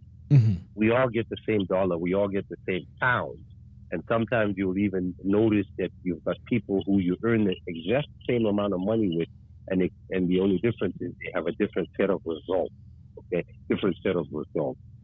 And the reason is because when you start to remove the emotion, okay, what you have is you have a clear plan of action, which is backed up by fact and reason. Okay, fact and reason. So somebody like yourself, I'll use you as an example. So you've come up with this idea, you're working with a lot of people, and then you realize when you approach, myself and some of the members of the board, you said, "Look, I'm out of my depth here," and then you said, "Look, I need some help," and this is part of now removing emotion, because if you had emotion, you could have just called your brother, your cousin, your uncle, and then you guys could have essentially created a thing, and you could have called it an investment plan, and you could have started to do business, and then one day you're going to get arrested, right? And that's usually the trajectory. Okay, so but what you did is you removed the emotion and said, "Look, I might not know everything, but I know somebody who does," and then of course through that you build people around you to guide you and to advise you. So then that removes the emotion. And that's part of, now you're still going to continue because evidently you're the founder of the project. You sit on the board as the president. You give orders. You tell us, "Oh, look, this is what I want to happen," and we give you feedback and we explain things and you understand. And there's some legal consideration and there's risk and there's risk management. But you don't have to know all of those things, because what you're doing is you're exercising leverage. You're leveraging my skills. You're leveraging your relationship. You're leveraging somebody else's knowledge. Okay? And that has nothing to do with emotion, because all of us want success. That's all we're looking for. And in order to be successful, you have to remove the emotion. Pretty much 100%. No emotion, and you're just going to look at things exactly what they are. No, that makes a lot of sense. Because for this to work initially, it was very overwhelming, because I was thinking to myself, well, what about the legal side to it? What about the accounting side to it? What about the actual technicalities to all of this? But the fact that we are building a team of people with different expertise, even the steering committee, you'll find that, and I'm really excited about that actually, because there's quite a lot of people that have applied, and there are a lot of qualified people who have applied, who have serious knowledge and expertise behind them in leadership, in management, in so many fields. So as you can imagine, and I'm sure some of the people listening to this live stream know about the first attempt to creating this. We had no structure in place. Therefore, it was going all over the place. Now, I know we don't have the steering committee yet, but can you imagine how in the steering committee, you have someone who has very good leadership skills, very good communication skills, and is communicating with us, and is communicating with the investors, and it's all done professionally. I think this initiative that we're doing has the potential of becoming really, really, really very exciting. So you know what? That's a very good point. But I want to tell you a little story, okay? And the purpose of the story is just to illustrate to you and everybody that's on the call that we, as human beings, we're always going to continue to learn. Okay, it doesn't matter how much experience you have. We're always going to continue to learn. So, so when I left Canada, and I was working for this week, for this big bank, and I was managing a portfolio almost $2 billion. So that's my job. But the bank gives me $2 billion to manage. What that means is that I've got essentially a list of accounts. Okay, people who work in the bank understand. I've got a list of accounts, and then I have a mandate, which is just to make sure that the bank makes more money from this money. Okay, and I don't lose any money. Well, I lose some money. They know I'm going to lose some money, but not too much. Okay, so because obviously you're not going to make money without losing some money. So what happened was I had an account which I'm going to use the word dormant, which simply means that I have a person or company that has money. It's been sitting there, and since 1976, and this money hasn't done anything. It's just sat there. Okay? So, and by the way, I've moved from Canada now. I'm working out of the Dubai office. So, we had a very nice building, 20 somewhat floors. I think it was 24 floors, and I work out of the 22nd floor. The only other 2 floors is basically the CEO of the company and the chairman. And then after that, we have the trading desk, which is high security. And then obviously all senior managers, is my floor and below. And of course, when you get to the bottom of the floor, is the banking hall and the security guards and the clients going in and out. So you got to understand how they structure, the real estate. So, I go through my portfolio, and then I happen to come across a name, okay? And since 1976, this guy has about $25 million that's just been sitting there. Okay? It hasn't grown an inch. There hasn't been a single withdrawal or money coming in or money going out or any activity or whatever. So what that simply means is that when you look at that as a finance guy, you think, oh, maybe this guy is dead. Okay? Yes. But technically speaking, he's not really dead, because if he was dead, then his wife or his kids would obviously send a death certificate notice, and then the bank would obviously give them the money. That's part of his estate. So the only other thing is the guy's still alive. So what I do is I picked up the phone and I started to call his number. And the first time I called, and then so this is one of the sheikhs, an Arab sheikh, which is a sheikh is like a chief or somebody very senior in the Middle East. So I called him, and the guy said, "Who is this?" And then I introduced myself, and I said, "I'm calling you from the bank, and I'm the one who's working your account." And then the guy, the minute he heard the name of the bank, he said, "I don't even have an account with you guys anymore." So in other words, this guy completely forgot about his money. Right. You okay. understand? Yeah. And then he said, "I closed that account a long time ago." And then he hung up on me. Right? Right. So what am I supposed to do now? You see where the story is going? What am I supposed to do now?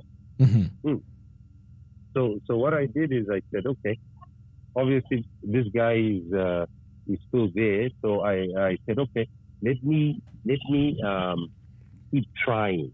Okay, because obviously now I don't know what to do. The money is still there. It belongs to the guy. Okay. Obviously I know that he's not dead. Okay. So I have to kind of figure out, well, what is the story? But I now have a bit of an idea, because I think that based on what he said, the guy thinks that he's closed his account. Yes. So I waited a couple of weeks, and then I scheduled it on my diary, and then later on I called again. And then this time, I quickly, as soon as he answered the phone, I quickly said, "Mr. So-and-so, my name is so-and-so. I called you the last time, and I was speaking real quick because I didn't want him to hang up the phone." So obviously, naturally, the guy starts to listen, and I said, "Look, you've got an account. It's with us. There is funds in there. You've had it this long. Okay." So then the guy heard everything I said clearly. Now he knows who I am. He has my number. He knows why I'm calling and the full story. Okay. Mm-hmm. He knows the full story. Are you guys still there? Yeah. Can you hear me? Hello? Yes, I can hear you. Can you still hear me? Yes. I can hear you. Okay, so he knows what I'm calling about. Now he has an idea, 5 minutes into the call. He doesn't hang up. So at this point in time, I'm expecting him to be a bit more positive. Yes. Right? Because now I've told him this is a real thing. And then the guy says, look, I don't care about the money. You can just keep it. Like literally. Right. You understand? How do you just keep money like quite that? a significant amount of money. Well, technically I cannot keep it. It's not mine. It's sitting with the bank, and it's not like the bank's going to write a check and give it to me or transfer it into my personal account. But the point is, again, this is somebody who's worth billions of dollars. Right. So he's dealing with much bigger accounts. This is a smaller personal account. Potentially the money came from an inheritance or from somewhere else. He's at this point really forgotten about it. And he's clearly not interested. He's not interested. It's kind of like, think of somebody called you and they said, oh, your uncle left you 50 pounds. You might. Mm-hmm. Okay, I think we lost him here.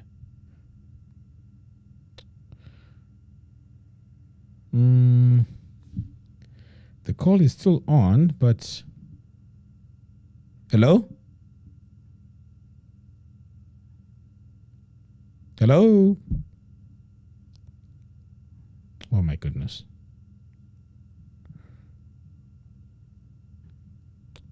All right. So what I'll do is I'll try and call him back. But in the meantime, let me call. There's another caller here.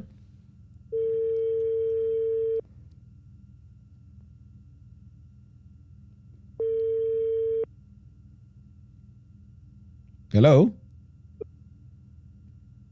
Hello? Hello? Hello? Can you hear hello? me? I can. Can you hear me? Yes, I can hear you. Oh, good. How are you doing, bro? So glad to talk to you. Not too bad. I'm glad you called. Thank you so much for calling. Absolutely, yeah. I've been following your program, and I'm super interested, and it's exciting, and I love it. Really do. Very good. I'm glad you like this, and you are also interested in the whole journey and in the whole story. So tell me more about yourself. Do you have something to share or something to add? Yeah, absolutely.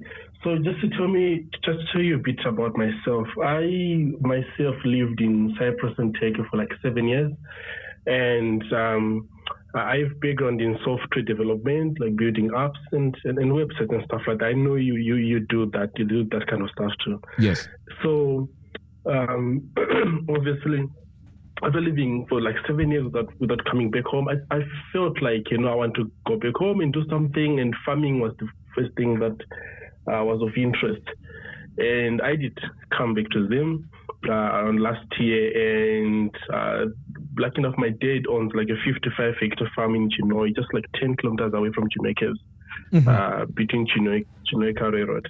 Mm-hmm. And I went there. There was nothing much happening on the farm. It's more like a seasonal farm where he just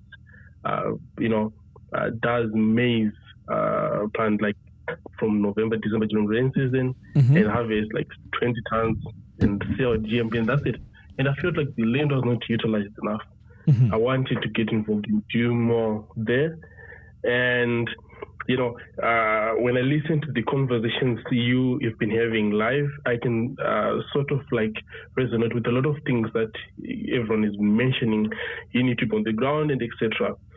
Because I went through sort of like this same thing where I invested a lot of money on the farming and I tried the road runner thing, I tried the umbrellas, I tried horticulture. We have water. We have we drew the borehole. We are lucky. We have a really good water table.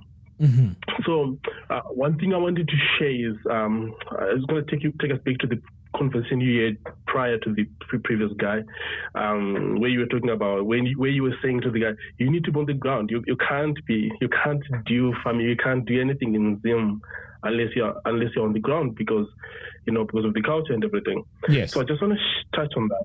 Yes. What I've realized is for most of us, for most of people in the diaspora, it's tough because you want to invest, you want to do projects back home, and everyone is telling you need to be on the ground, but at the same time, you're working there, and you do not have enough savings to just say, okay, I'm going to stop working and go back and relocate, because you don't have. Because for most people, they do not have the capacity, they do not have the finances to be able to do that, because it's different. If someone's got like $500,000, they can say, you know what, I'm good now. I can go back and stay there. And I have money to survive for 2 or 3 years whilst I'm trying to get the farming business to pick up. But that's not the case for most people. They still need to work and fund their farming project, and it leaves you in a situation where, like, okay, so which is which? I can't go back home because I don't have the money. I still need to work and save and get a little bit more, especially for us people who are still in their 20s and 30s. And also, you still want to do this. So I met a really good friend of mine who's living in Mount Pleasant Heights in Zim, and he's doing projects at a farm that is listing 5 hectares. And what he's doing is really amazing. I would love to share. He's not on the ground, but what he did is he installed Starlink at his farm, like a mini kit Starlink, and a bunch of, I think, like 13 or 14 CCTV cameras on his farm, and these report him live, like 24/7. You can see what's happening. So he's got like a 4-run. He does road runners, and you can see what's happening in the 4-run. Like, there's water, there's no water. He's monitoring his farm 24/7. I mean, it's different case because he's not outside Zim, but he's in Zim, but he's like 200 kilometers away from the farm. So he gets to see even in his garden where he's doing like cabbages and potatoes, and so he can see what's happening live all the time. So he was showing me this, and he's like sharing this idea with me, and it's something that I'm considering doing, obviously. And I could see from his tablet, from his computer, how he can see. He's got like so many cameras. He can see. He can even code. He can say, "Hey, why is there no water in the forest? What's happening there? Why is the garden dry? You guys haven't watered yet. So he's monitoring all the time." And obviously, he can travel to his farm every 1 or 2 weeks. But what I've noticed is that gives his workers that sense of that someone is always watching, and they can hold us accountable at any minute, because when there's no one watching, the whole point why we need to be on the ground, because when no one is watching, that's.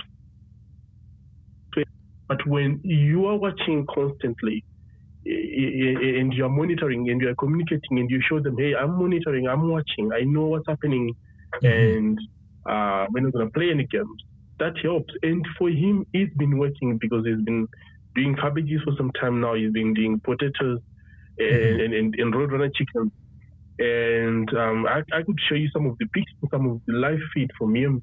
And, maybe just for you as a case study or something. But I think it's really cool.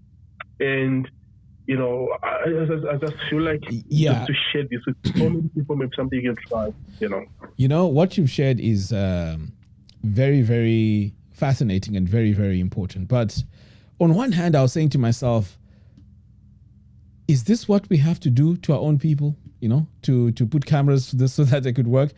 But then again, while I was thinking that, I thought to myself, what about in England? There's cameras everywhere.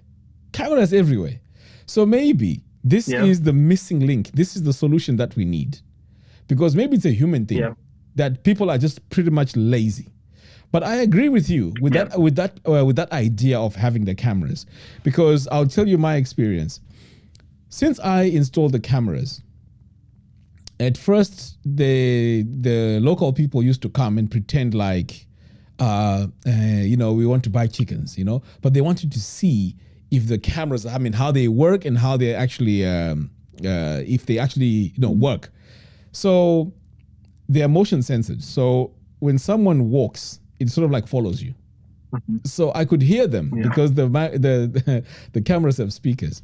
So I activated the speakers. So I could hear them saying, are we being seen by this thing? Because I can see it's following me.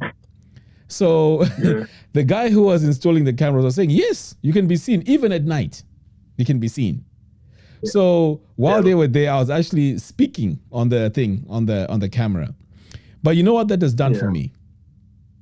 That has scared the thieves, because they know that if they steal even at night, they are going to be seen.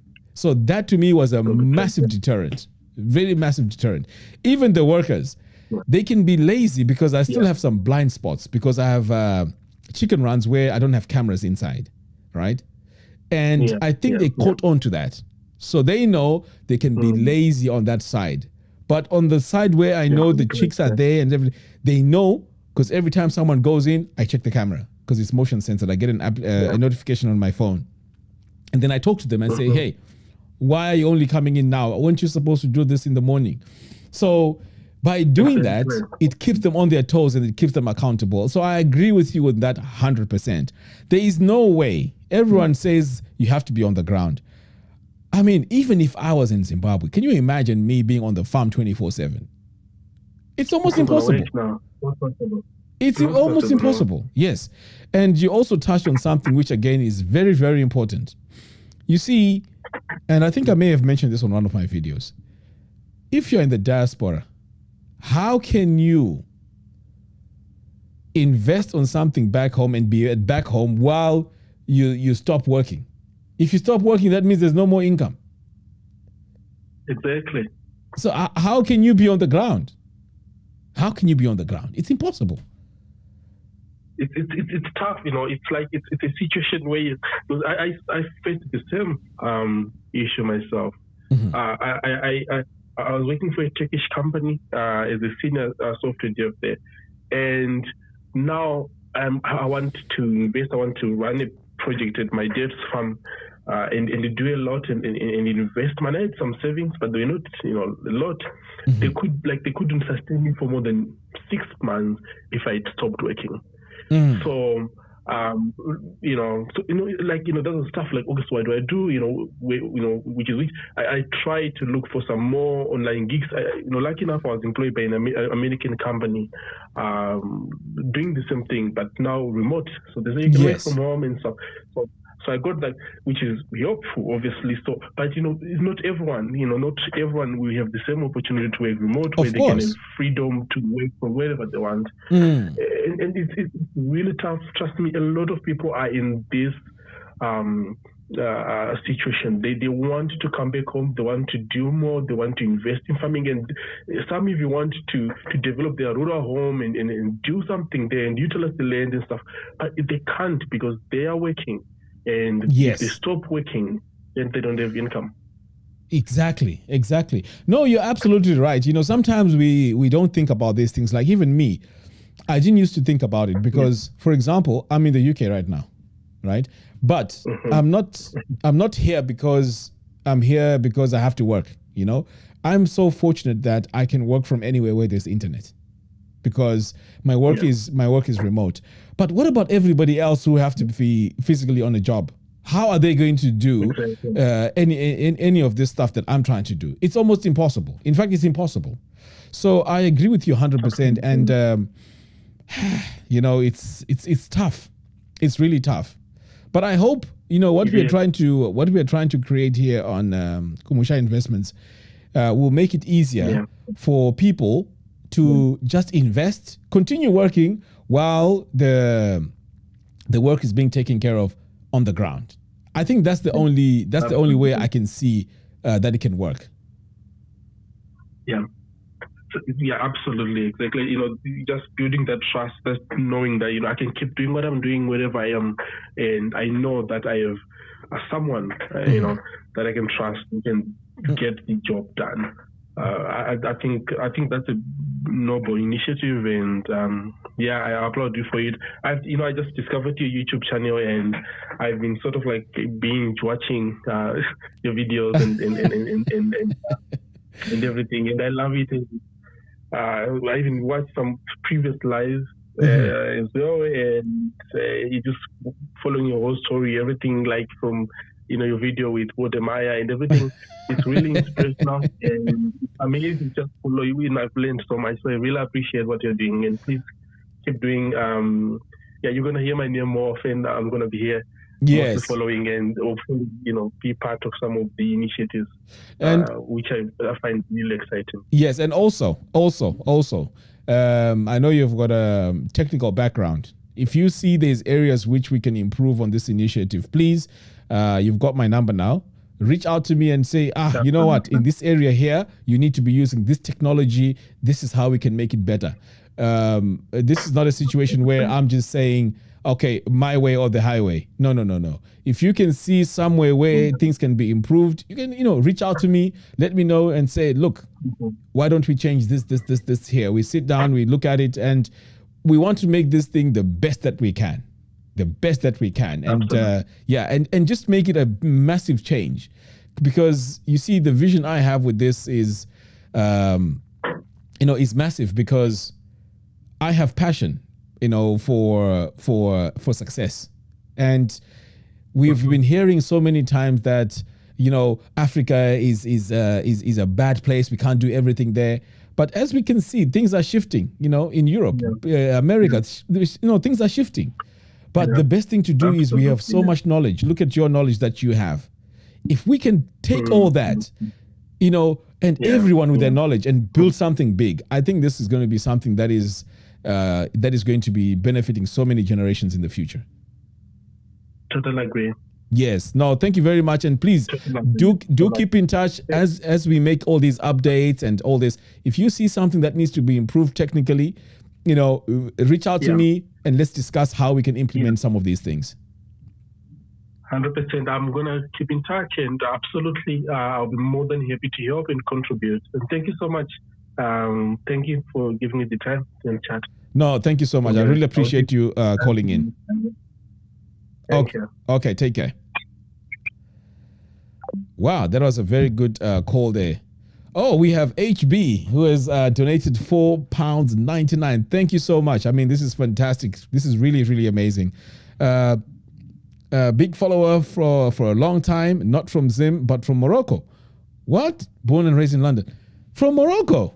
So, HB, you're telling me that this information here we're discussing is also relevant to you. This is really fantastic. I didn't even think that it would be relevant.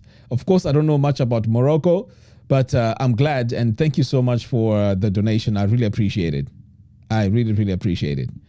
Okay, so planning to move to Morocco and do farming. Would love to jump on.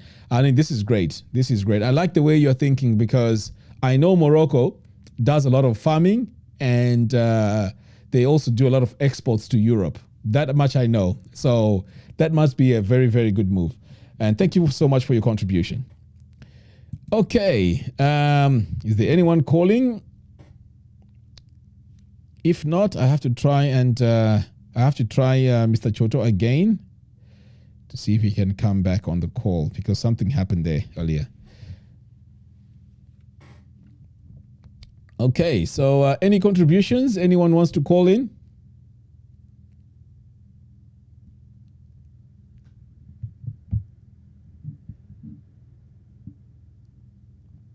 These lives are very exciting, because every time we do it, it starts initially with a very few people, and then in the end, there's quite a lot of people, which is really, really cool. But I like I love all your contributions, and this is very, very exciting. Okay. Please do call. The number is in the in the chat. 263-77-641-9999.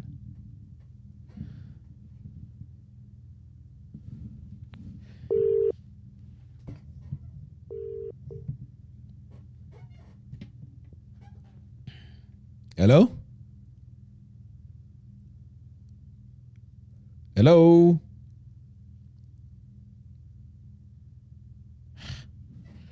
What's going on here? Hello?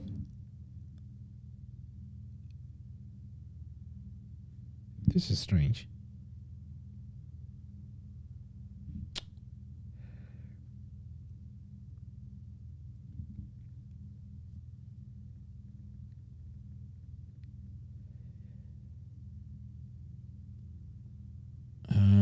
Let's see.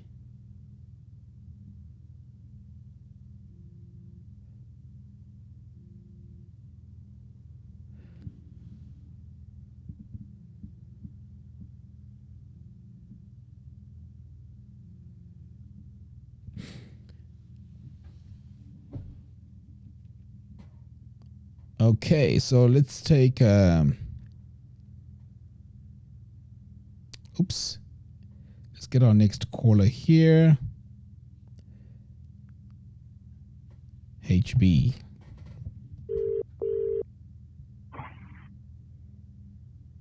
Hello. Hello. Hello, Ruwa. How are you? I'm good. How are you? I'm okay, thank you. Can you hear me well? Yes, I can hear you loud and clear. Welcome to the show. Yes, it's a pleasure. Big surprise, actually. Yeah, no, I binge watch your videos, so to be live on air and everything is a real pleasure, real surprise. That is brilliant. That is brilliant. I really appreciate it. Okay, so do you have something to share, or do you have something to contribute? Yeah. So just so basically, I'm a young person. I'm 33 years of age at the moment. Married with 2 kids, born and raised in London, but for the last 5 years, all I do every day is just dream of moving to Morocco, basically, and to kind of finish the cycle that my parents and grandparents started. I actually do a little bit of farming in Morocco. We're just harvesting some groundnuts at the moment. Okay. On about 2 hectares. But yeah, just how many how many hectares? 2 hectares at the moment. Okay. Yeah. But the reason why I like your content so much is that it's just about moving to Africa, basically, and seeing the potential out there and seeing the growth, and realizing that the UK isn't basically the be all and end all.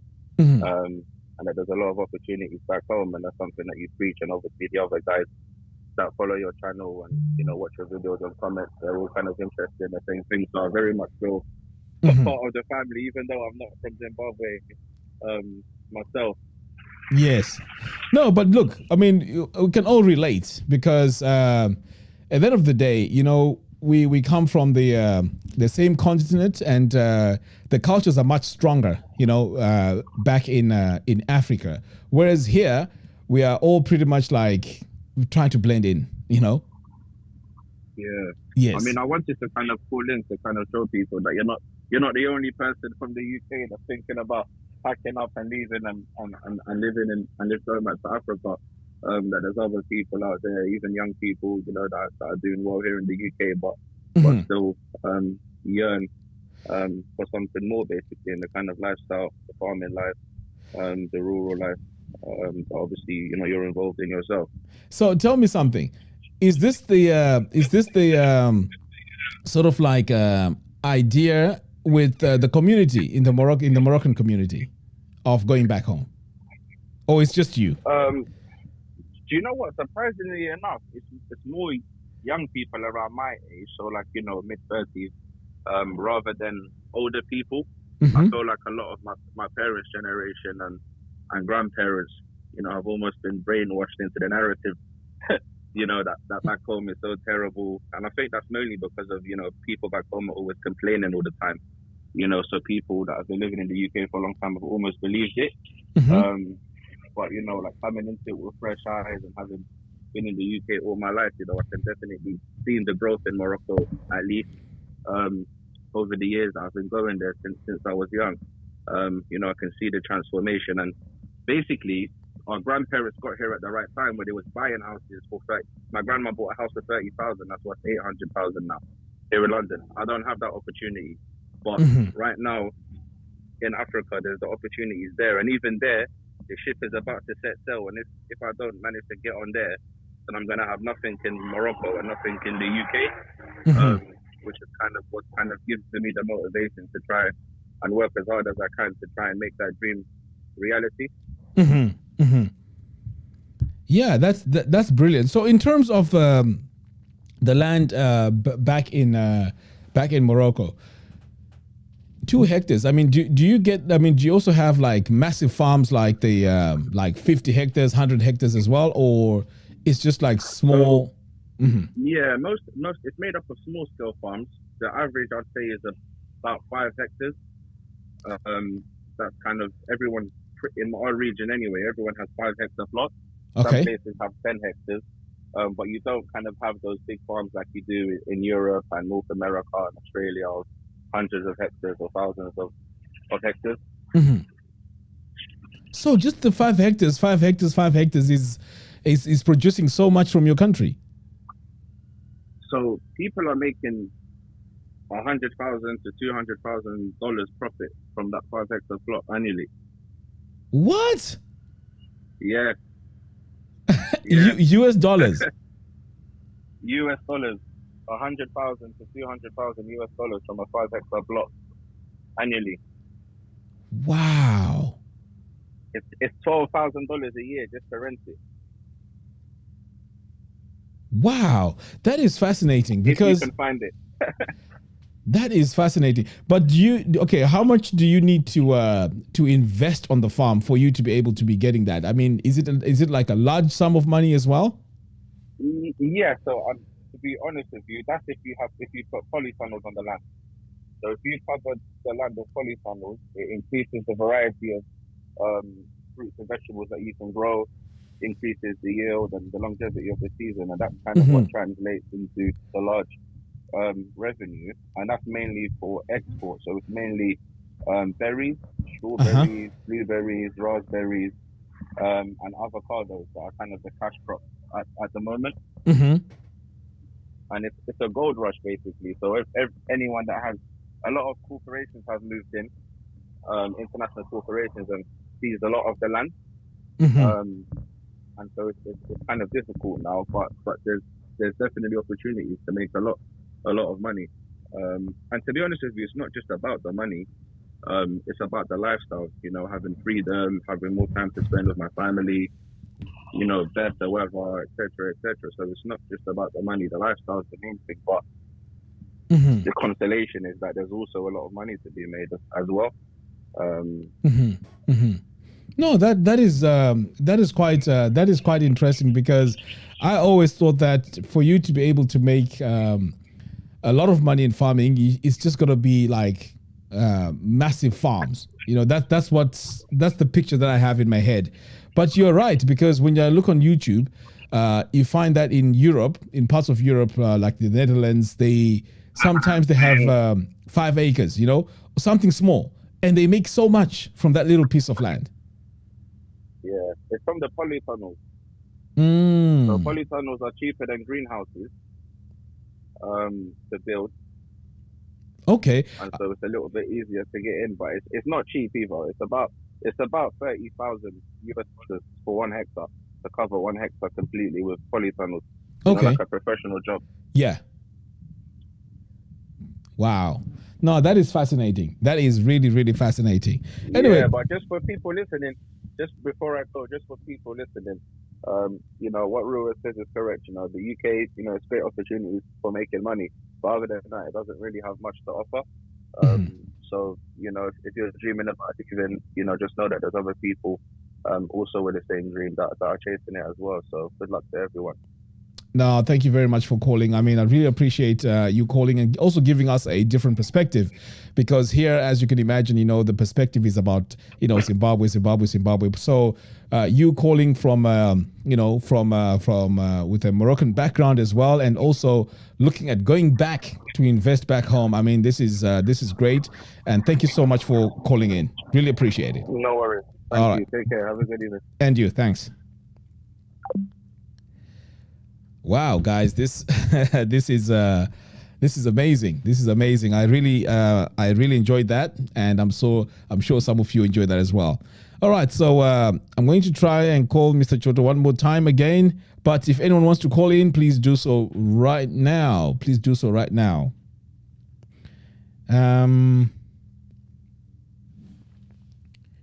Right. Let me just add the number. Okay, so that's the number there on the screen.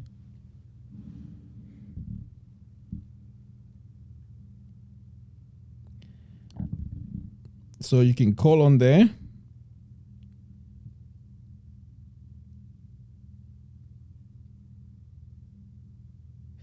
Aisha, if you're still on the call, I haven't forgotten about you. I still have to answer your question.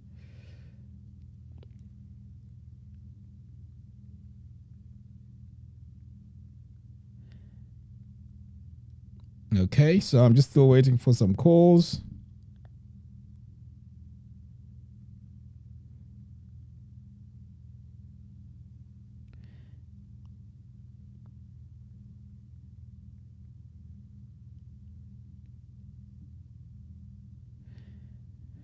Right.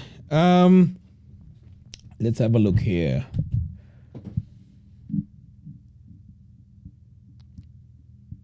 Now, I know I have to be very, very careful here. I don't want to rush this. So let me just go back to where's Aisha's question? Oh, is it deleted? I don't see it. Oh, there we go. Aisha M. Okay, so Aisha M says, hi, Mr. Ruwa Organic.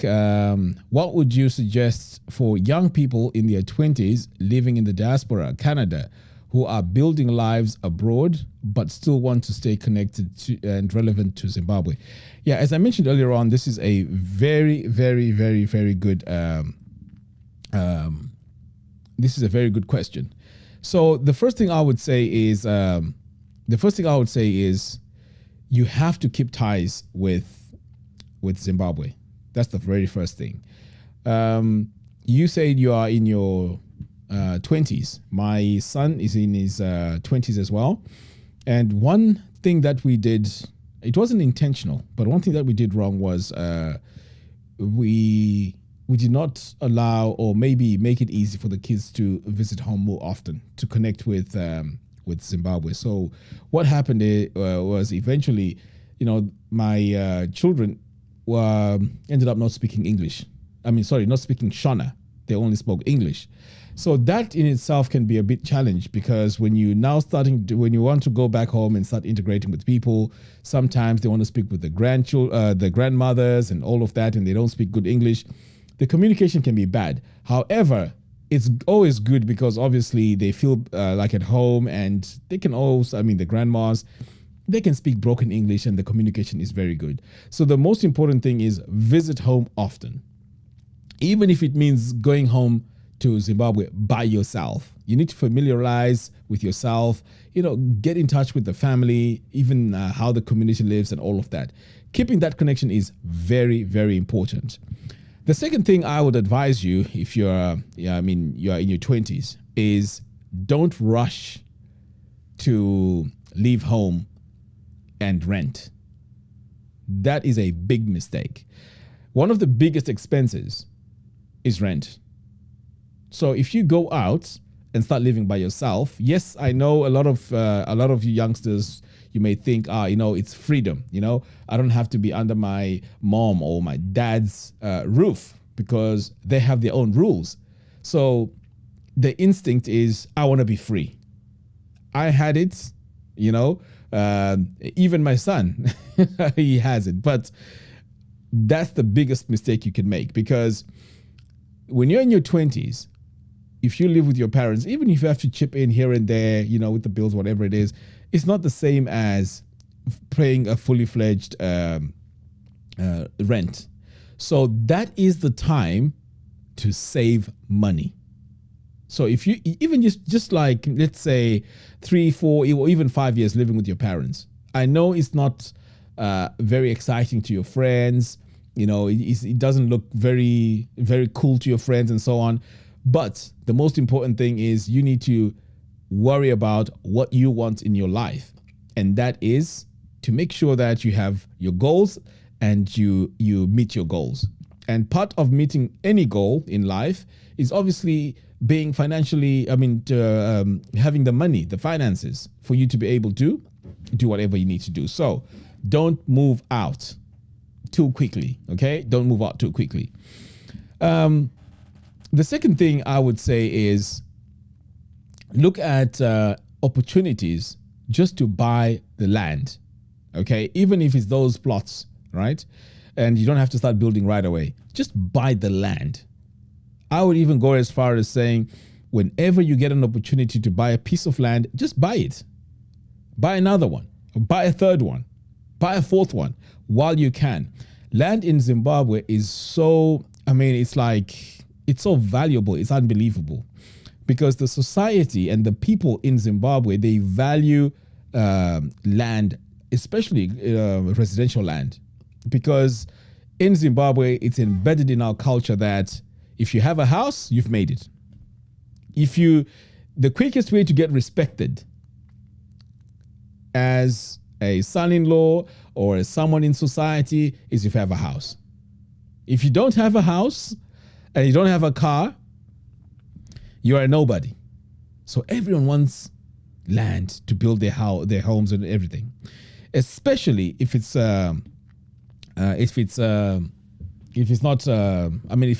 commercial land, not commercial, residential land.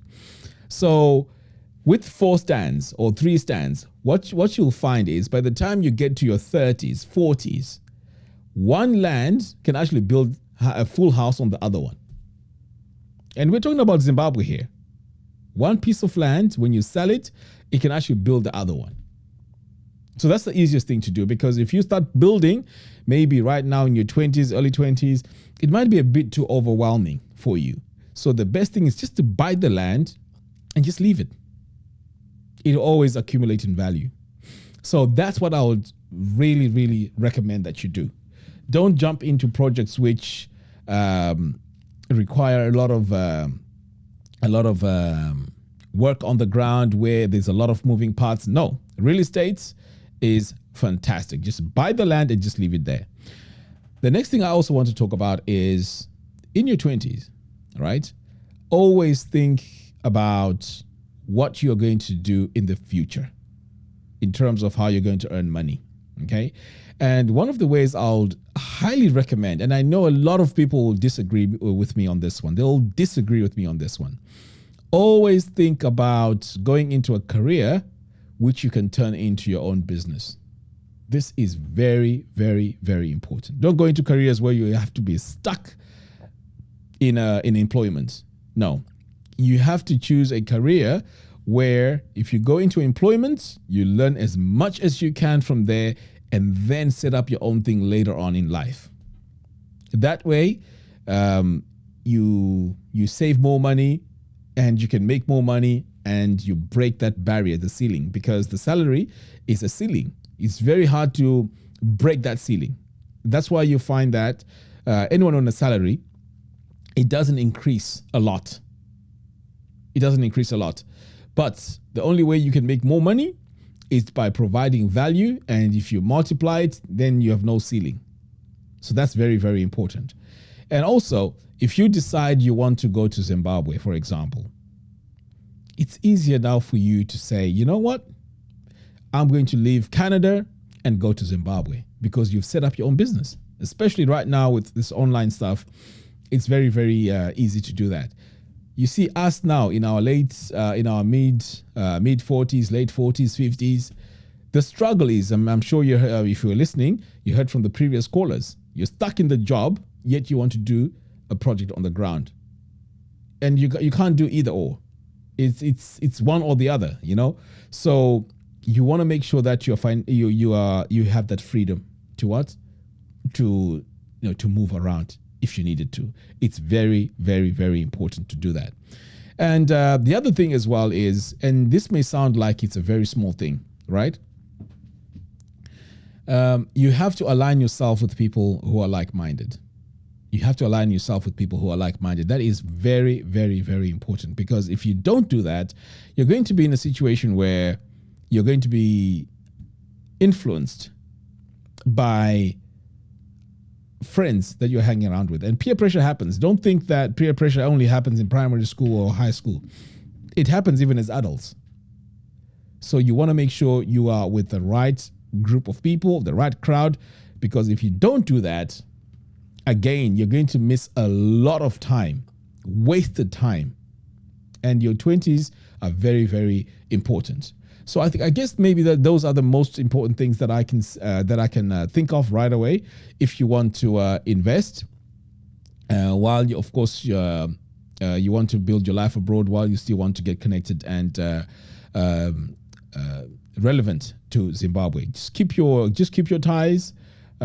Keep learning the culture. Do a lot of visits, and when you visit back home, don't just go and just spend time at your family home or whatever it is. Travel. The country is massive. Travel, get to know your country more. That's how you end up even loving it more and appreciating it even more. Can you imagine? I grew up in Harare, but I've never been to a lot of these tourist destinations. No, all I know is my primary school, my high school, the main city, and that's about it. That's about it. So that part needs to be explored even more. Anyway, so wow, there's a lot of questions here. Okay, so Aisha, I hope I answered your question, and thank you very much for posting it. Right, we have Kiko here. There's a lot of questions here. Are these the same questions? Let me have a look. I'm 19 years old, got forced to grow up quickly due to circumstance and wanting the finer things in life. Moved here to the UK last year. Been working from retail warehouse where I am currently. Right, 19 years old. So I'm surprised you guys are watching this channel. My main assumption is a lot of people that watch this are, close to my age or even older. So it's fascinating to see that there's a lot of young guys who are guys and girls listening to the channel. That is fantastic. When I came over here, we didn't have any of this. But anyway, your initiative to even listen to these type of conversations, I really, really applaud that. Keep it up. Okay, so let's see now. I need to read this. I have to read it out because some of these people on this live show are actually watching this on a TV. I didn't know that until someone mentioned it. Anyway, I'm planning to help build a house with my mom, and after wanted to save up for the relocation, for farming as well as getting a car and other investments. But my question is, how can I remain motivated? Because honestly, I'm tired of the grind and feel extremely depressed at times because of the work culture here in the UK. I'd like to finish helping build with mom and save for businesses, but that's easily for the next 2 years. I don't know how I can increase income or begin investing with people like Anesuma Pisa. I'm not sure who this in his farming consulting company while here. Okay, I want to get some tips on saving, remaining level-headed, and see it through. The thing is, my original plan was to save up for a car, 6 to 12 months expenses in Zimbabwe, and capital for farming. Never the building house thing. But she pushed the idea for me. I'm already 50-50 with bills. Okay, that's a lot there to take in. So the first thing is, you mentioned the motivation. You see, one thing that makes us depressed is working without goals. In your case, you have to shift your mindset. I know you're very young, 19 years old. I mean, you are the ages of my my sons and my daughter. So one thing you have to, the one thing that you have to do here is to shift your mindset. Okay, You have to look at the job you have as the means to the destination. Don't look at it as a job. Okay? Once you do that and you shift your mindset, you start to see that it is much, much easier. The same way, going to the gym is very difficult. But if you shift that and say, you know what, me working out is going to improve my life, it's going to make me feel healthy, and all those positive things. The idea of going to the gym and lifting heavy weights or running for 30 minutes, 45 minutes, it becomes less painful. So it's all in the mind. And I know at 19, it can be very challenging to say, what can I mean, this is just too much, right? So here's the thing. You already have a plan. And in fact, if you were close, I'll shake your hand and say, or even give you a hug. I like the way you're thinking. It is very, very good. A lot of guys your age don't even think like that. They're busy thinking of, how can I get the latest iPhone? How can I get the latest, I don't know what do you call them? Air Force what? Air Force something, then the trainers. People are thinking of, your age are thinking of fashion. And you're thinking of investing. This is brilliant. What you need to do is, like I said, change your mindset. The next thing you need to do is spend time on the internet consuming content that will improve yourself. Go and take a look at people like Tony Robbins, right? They will help you with things that you need to know about your mindset. Okay? You also need to learn about business. You need to learn about business, about making money, business. You don't even have to go to business school. You just need to go on YouTube, right? And start. In fact, you know what? Send me a text message. I will share with you a lot of the stuff that I go through about business that I learned later on in life. Okay, I'll send you send me a message and I'll send you some links. Okay, so as I mentioned, you need to start building your mindset, and again, like I said to Aisha, you need to start building, friends who can help you develop. If they aren't there, right? You'd rather be on your own. Don't hang around with losers. Don't hang around with people who are not like-minded with you. Don't even. They will waste your time, and you're not going to do much. In fact, you don't want to be making a lot of mistakes. Okay. So when it comes to the investment part, this is a bit tricky, because for me to say, do this or do that, or do this or do that, is a bit tricky. But what I can help you with right now is what you're doing right now is the best thing. I know you're working a job in the warehouse, a retail warehouse. That's fine. There is nothing wrong with that. The fact that you are learning to work is a good thing. I want you to continue doing that. Don't look at it like, oh, you know what? It's embarrassing to work in the thing. No, it is very, very good. But here's what I want you to do. Did you know you can make a lot of money online? I'm not talking about investments no.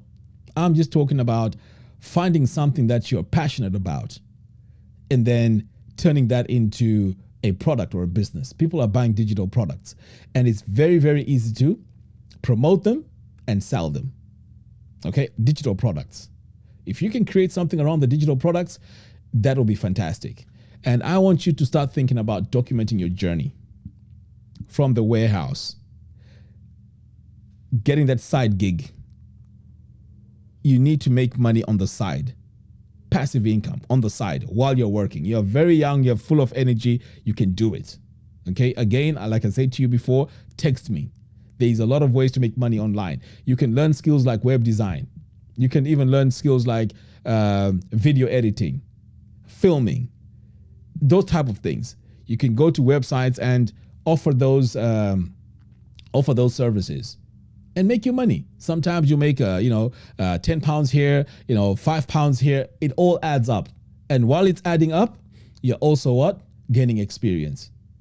These are the sort of things you want to do on the weekends when you're not working. That's your side gigs. You'll find that those side gigs are going to start growing slowly. And you also find that perhaps maybe you enjoy the web design more than this thing, or this thing more than that. Right now there's AI. If you go deep into AI is creating applications, fully fledged applications with AI. This is something new. If you go into that and learn about it, you are going to be fascinated about what you can create. Okay? So these are all areas that you can start tapping into. I would even go extreme mode. Cut out Netflix, cut out all this TV. It eats away from your productive hours. Okay, of course, once in a while you want to relax and kick back, it's fine. But don't make it a habit of watching all these series. It's a waste of time. Use that time to learn something new. Believe it or not, every time I am on the computer, I'm learning something. Every day. I even have channels that I've subscribed to where I'm learning something new. It is very, very, very important to empower yourself and learn so many skills. Anyway, I think I've covered quite a lot here. I don't want to overwhelm you. So I'm extending my my arm here to say, look, get in touch with me and I will help you and help you shape your future. Okay, so let's move on. We have Michael. You seem to be living to impress your mother rather than yourself. A lot of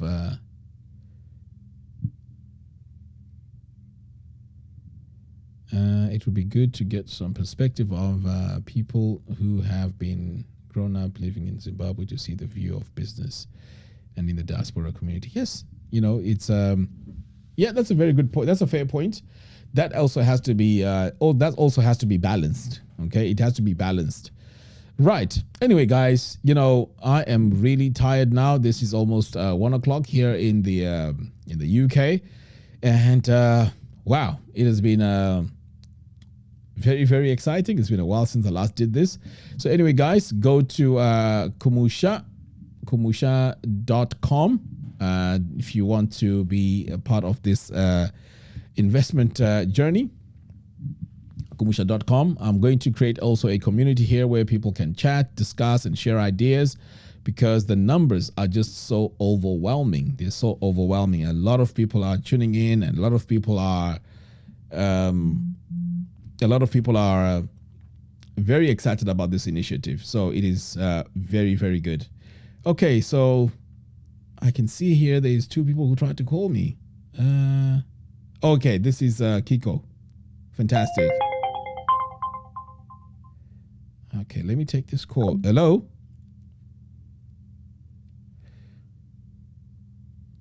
What happened here? Let's have a look.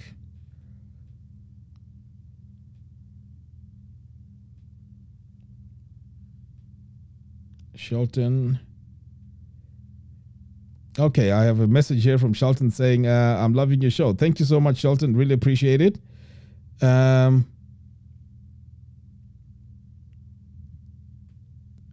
Okay, this is Kiko. Fantastic. Okay, he just sent me a message here to so I can remember who it is. That's brilliant. Anyway, guys, look, I am, as I mentioned, I am really, tired now, and need to save my energy for tomorrow. So each and every one of you that tuned in today, I'd like to say thank you very much for tuning in. I really appreciate it. And we are going to have another one of these very, very soon. Hopefully we can do it every weekend. So anyway, guys, thank you very much for watching and have a great weekend. Take care.